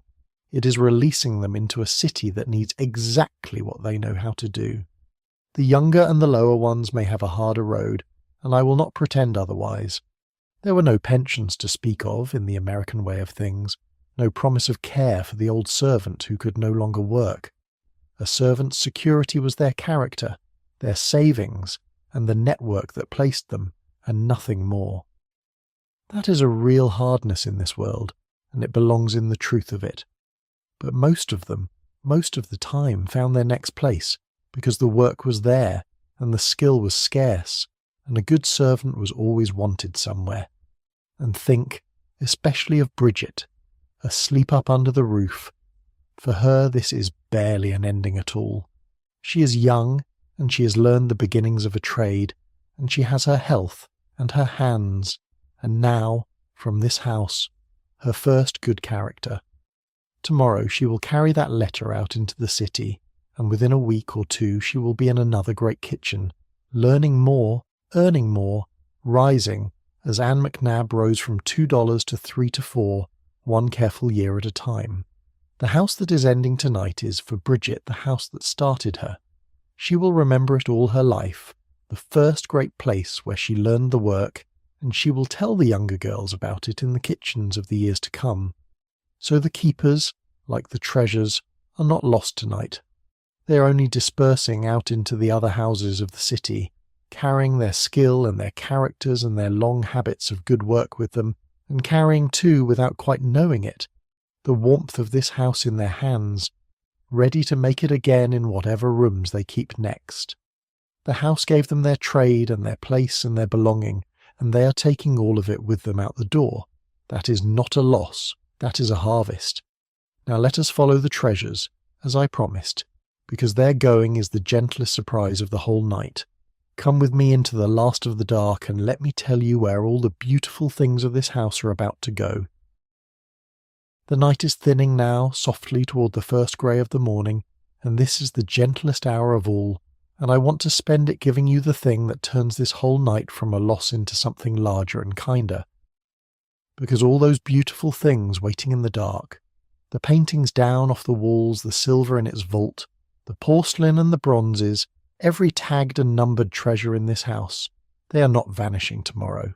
They are only going somewhere else. And where a great many of them go is the most public and the most lasting place there is. Let me tell you what happened to the treasures of houses like this one, when the hammer finally came down. You might imagine them disappearing into other private houses, hidden away again behind other closed doors, lost to the world. And some of them did go that way. But a remarkable number went somewhere else entirely. They went onto public walls. They went into the great museums where anyone at all forever could come and stand in front of them for nothing. Here is the truest part of it, and I love this part. When one of these very collections was sold, a great French battle painting, a famous one by the master painter Missonnier, sold in the room for $66,000, an astonishing sum, the sensation of the whole sale, and the man who bought it, a judge named Henry Hilton, did not carry it home to hang it in his own hall. He gave it that same year to the Metropolitan Museum of Art, to the public, to everyone. And at the same sale there was a great painting of horses, the Horse Fair, by the French painter Rosa Bonheur, one of the most beloved pictures of its age, and it sold for $53,000 to Cornelius Vanderbilt II, and he too, at once, gave it to the Metropolitan Museum, to the city, to us. Both of those paintings hang in that museum today. You could go and see them tomorrow, and the sums these sales reach tell you how the whole city came to care about them. One of the greatest of them, the sale of a single collection, brought more than $2 million in a few evenings under the lights, the largest art sale the country had ever seen to that day, reported on the front pages, followed like a great sporting event. The prices themselves became the news. When that small peach-coloured vase sold for $18,000, the newspapers could hardly believe it, and teased the buyer and wrote mocking little columns about the madness of paying such a price for so small a thing. But the mockery only proved how closely the whole city was watching, how these sales had become a kind of public drama, the treasures of the great houses passing before everyone's eyes on their way from the private world into whatever came next. The point, for tonight, is that none of it was thrown away. Every beautiful thing found a buyer who wanted it, valued it, and carried it on, and a great deal of it carried on, in the end, to the walls of the museums where it waits for you. They came down off the wall of a house exactly like this one, on a night exactly like this one, and they went up on a wall where they belong to everybody now. It happened again and again. A great Dutch portrait of a woman by the master Frans Hals sold at another of these sales for $137,000, the top price of the whole night, and it passed in time into a collection that still bears its owner's name, the Frick Collection, in a Fifth Avenue house that was itself saved and made public, so that you can walk in and see it any day you like. A small Chinese vase, a perfect thing the colour of a peach, sold at one of these sales for $18,000, a price that made the newspapers gasp, and it too went into a great public collection where it is loved and studied to this day. Piece by piece, sale by sale, the treasures of the closed houses flowed out of the private world and into the public one. Do you see what this means for tonight? The dispersal of a great house was not only an ending, it was also a giving. All these treasures gathered by one family behind one set of closed doors, seen by only the 400 and their guests, were about to be scattered, yes, but scattered outward, into museums and public collections, into the light, where millions of ordinary people who could never have been asked to dinner here would come, year after year, to stand before them and be moved by them. The velvet rope came down for good. The private became public. The treasures of the few became the inheritance of the many. Think of it as you drift. The paintings that hung in this one dark gallery, seen for years by only a handful of people, will hang tomorrow, or soon, in rooms where schoolchildren file past them, where lovers meet in front of them, where a tired person on a free afternoon stands quietly, and is, for a moment, lifted out of an ordinary day. The whole world will get to love the things this one family loved. That is a strange and beautiful fate for the contents of a house, far better than staying locked behind a door. So when the hammer falls in the morning, and it will, do not grieve for the beautiful things. They are going out into the world to be loved by more people than this house could ever hold. That is not a loss. That is a kind of homecoming. The tickets, the small white tickets with their numbers, turn out to be not the end of these treasures, but the door they walk through into a wider life. and that is a gentler thing to know than we might have guessed, standing in the empty gallery at the start of the night. Now let me tell you what became of the houses themselves, because there too, under the sadness, there is something that lasts. Stay with me. The morning is still a little way off. And what of the great houses themselves, the marble palaces like this one? What became of them after the last night and the sale and the emptying? I will tell you honestly, because the honest truth, told gently, is warmer in the end than any comfortable dodge would be. Most of them are gone. That is the plain fact of it. The great Fifth Avenue palaces, the marble houses that lined the avenue in the years around 1890, mostly did not survive their own age by very long. The very house our night is built upon came down in 1901, only a few decades after it rose, its marble carted away, the corner it stood on given over to something new. The largest private house the city ever saw, the one with 137 rooms, came down too in its time, and a great store stands where it stood. One after another, up and down the avenue, the palaces were sold and emptied and pulled down to make way for the shops and the towers and the apartment houses of the century that came next. The dates of it read almost like a roll call, if you follow the avenue north. One great Vanderbilt house, a French chateau in stone, came down in the middle 1920s, and a tall office tower stands there now. Another, grander still, came down in the same years, and a famous store took its corner. One copper king built himself a vast palace that took years and a fortune to raise, and it stood barely 14 years before it too was pulled down, and an apartment house rose in its place. 14 years. A man built the grandest house on the avenue, and did not live to see it reach the age of a schoolchild before it was gone. There is a strange lesson in that, gentle if you hold it gently, about how even the mightiest things people build are only lent to them for a while, and about how the truest wealth was never the house at all but the life that was lived warm inside it while it stood. There were reasons, and they were nobody's villainy, only the slow turning of the world. The city grew, and grew north, and the land the houses stood on became worth more than the houses themselves, so much more that no family, however rich, could quite justify a single home on a corner that could hold a tower. New taxes came, on incomes and on great estates, that made the vast fortunes harder to keep whole. And after the Great War it grew harder and harder to find and keep the small armies of servants these houses needed. For the young people who once went into service found other work, in shops and offices and factories, and would no longer spend their lives below stairs. A house that needs 40 keepers cannot stand when there are no longer 40 people willing to keep it. And so, one by one, the great houses came down. It would be easy to make that sad, and I will not pretend there is no sadness in it. A house that cost $2 million and held a lifetime of treasures and warmed a whole household through 100 winters, gone in a season of dust and carts.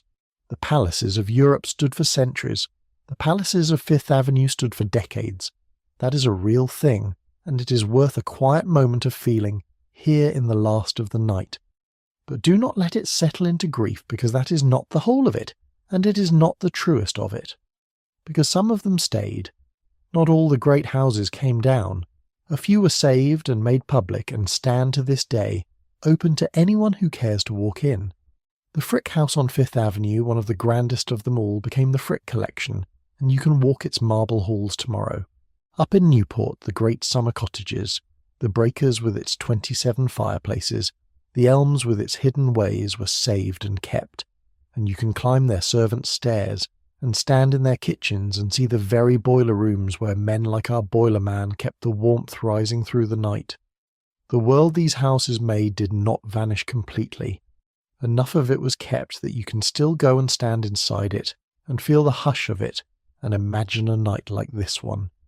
And here is the thing I most want you to carry away as the sky begins very faintly to lighten.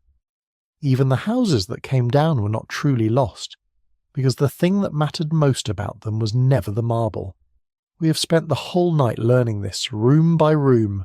The marble came down, the paintings went to the museums, the treasures scattered into the light, and the warmth, the real thing, the keeping, The human heart of these houses that was never in the walls to begin with. It was in the people, and the people carried it out through the doors and into the rest of their lives, and into the city and into the world, and it did not come down with the building because it was never made of stone.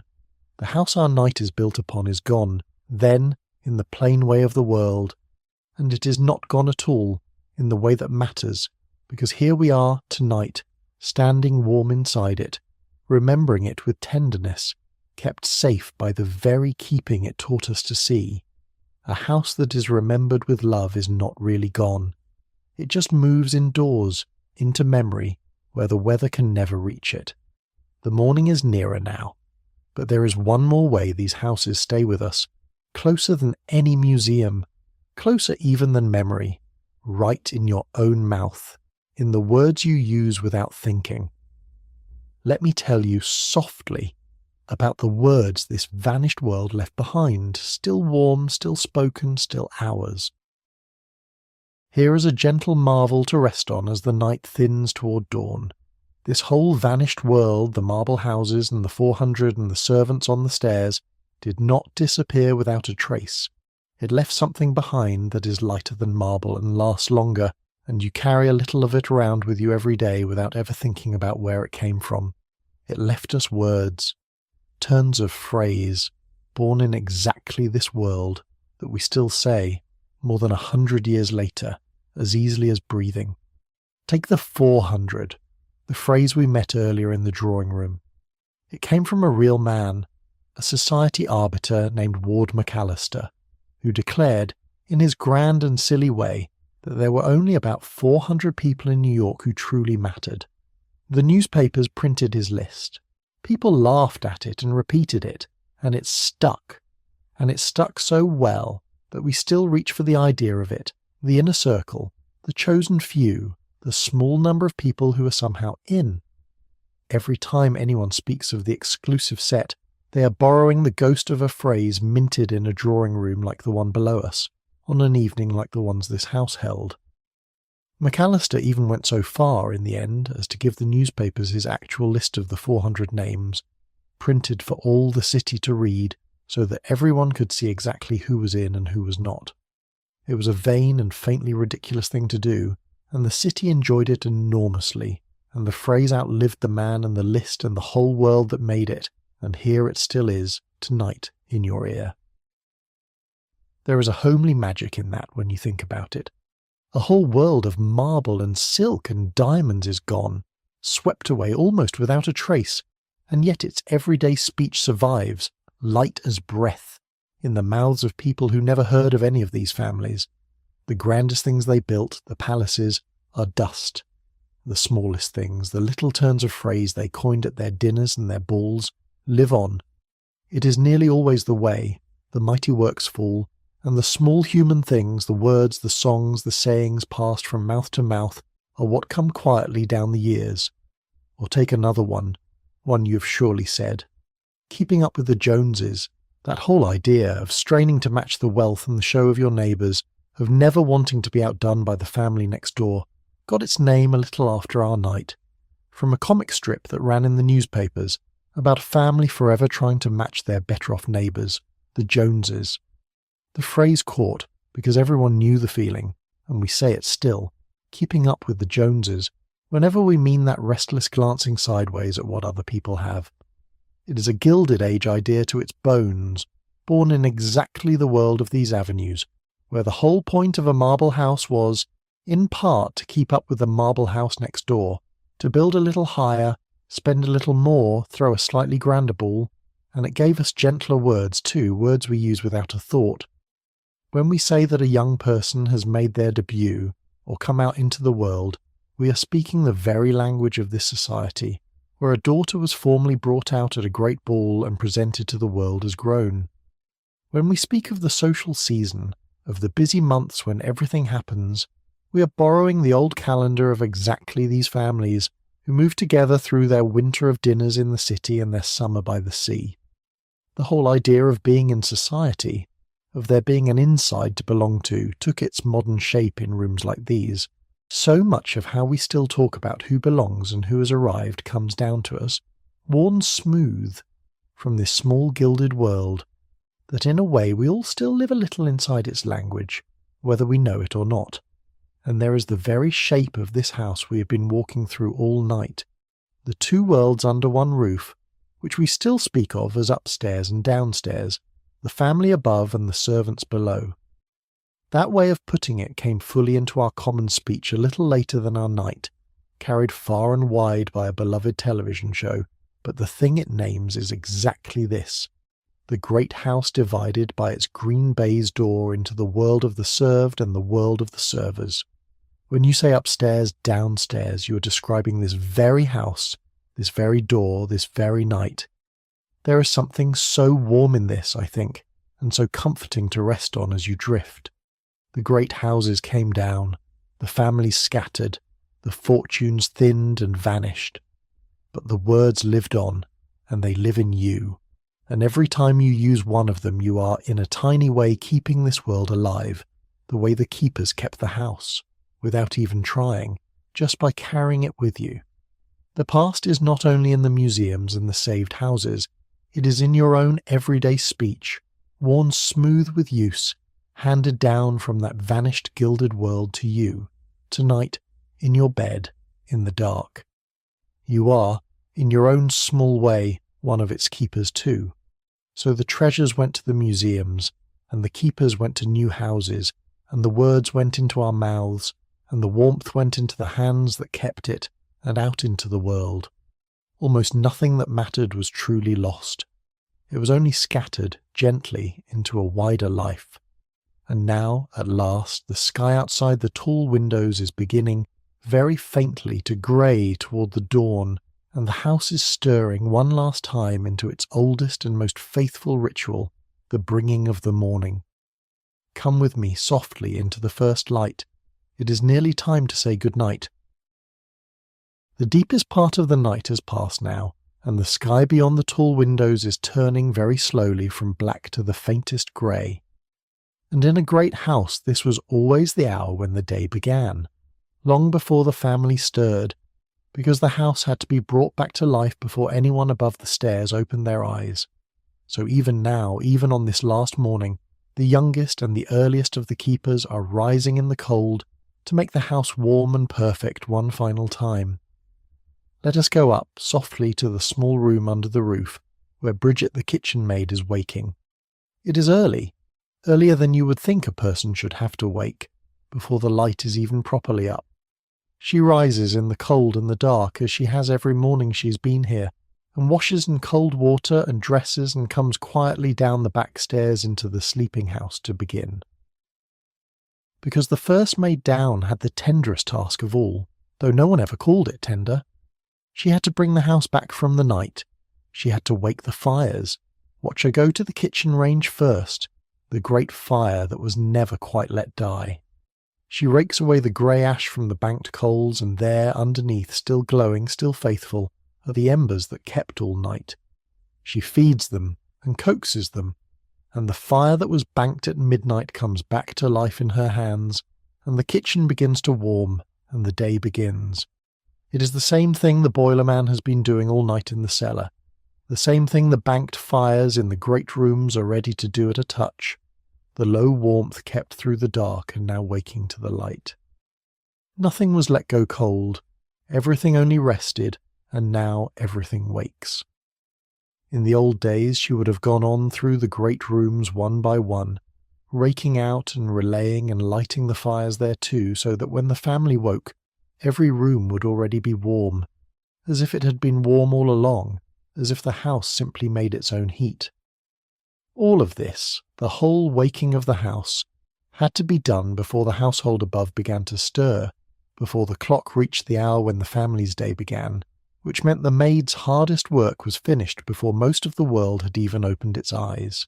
By the time the family came down to a warm room and a laid fire and a hot breakfast, the girl who made it all possible had already been at work for hours, unseen, and would stay unseen all day. Think of the sequence of it, all done in the cold before the light, down the back stairs in the dark.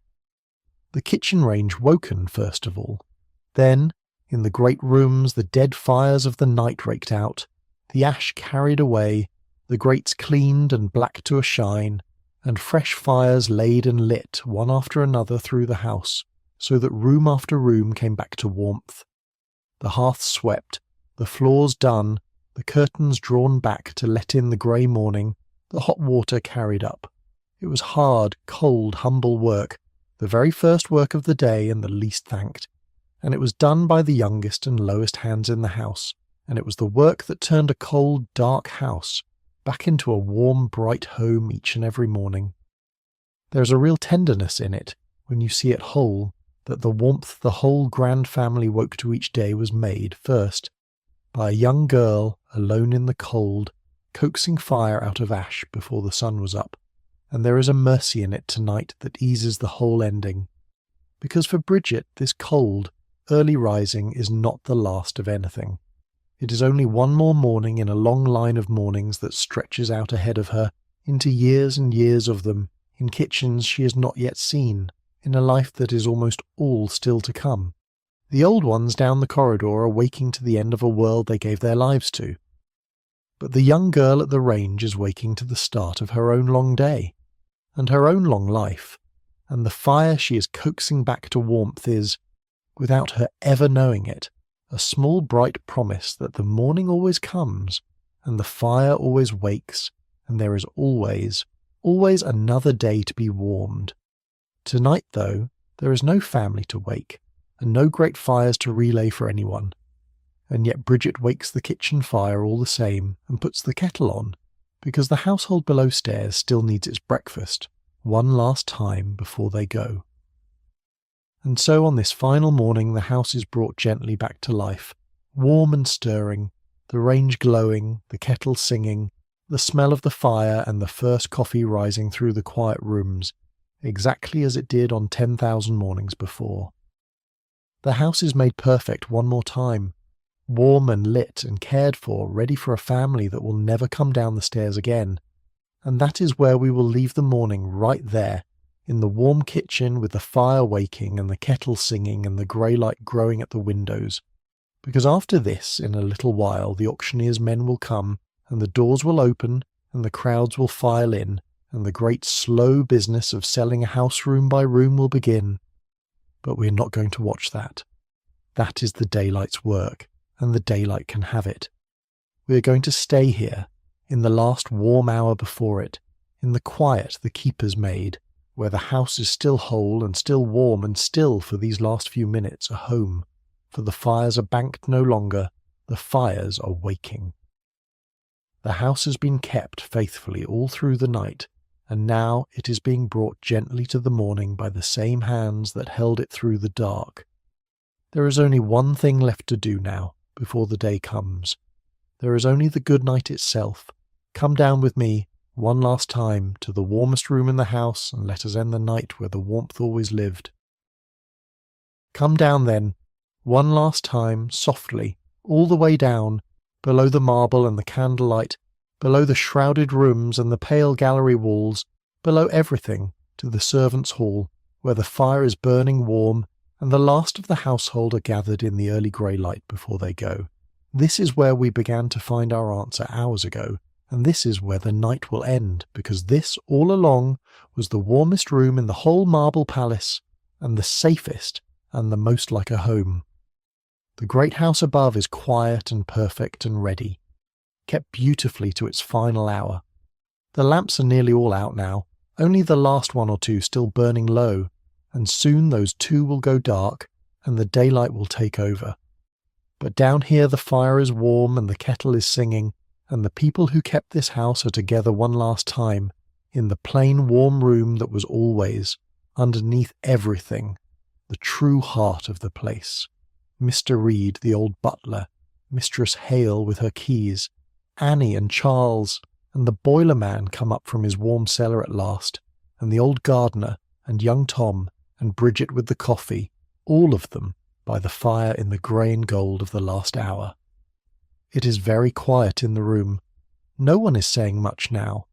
The great work of the night is done, and the work of the day has not yet begun, and there is this one held hour in between, this hush, when there is nothing left to do but sit together in the warmth and let the last of the night go by. The kettle ticks as it cools. The fire settles low in the grate.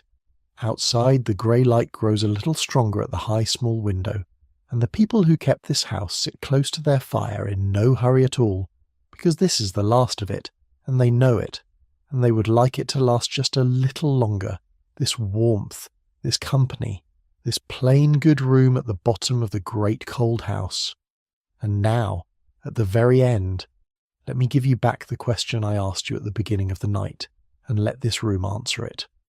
Where does the warmth of a house go when the house is sold? You know the answer now. You have watched it all night. It does not go into the sale. It was never in the marble or the paintings or the silver, all of which are tagged and numbered and waiting for the hammer. The warmth of this house was always here, in this room, in these people, in the keeping. It was in the fire that was banked and woken, in the lamp carried room to room, in the silver polished for no one, in the linen left straight, in the flowers grown in the snow, in the last supper shared at one table. And in the morning, when the doors open and the treasures are carried out, the warmth will walk out too, but not into the sale. It will walk out in these people, in Bridget's young hands and Mr. Reed's tired ones, into their new houses and their new lives, into the whole wide city, because the warmth was always theirs, and they are taking it with them. The house did not own it. The house only got to hold it for a while, as we all only get to hold the warmth of our own homes for a while, and then pass it on. And that, I think, is why this last night is not a sad one. In the end, though, it is the end of so much. Because everything that mattered about this house is being carried safely onward. The treasures are going out into the light, where the whole world can love them. The keepers are going out into new houses, carrying their skill and their warmth in their hands. The very words the house lived by are going down the generations into your own mouth. Nothing warm is being lost tonight.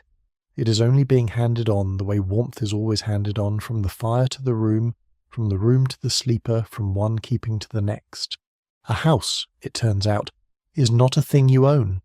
It is a warmth you keep for a while and tend, and then pass gently to whoever comes after.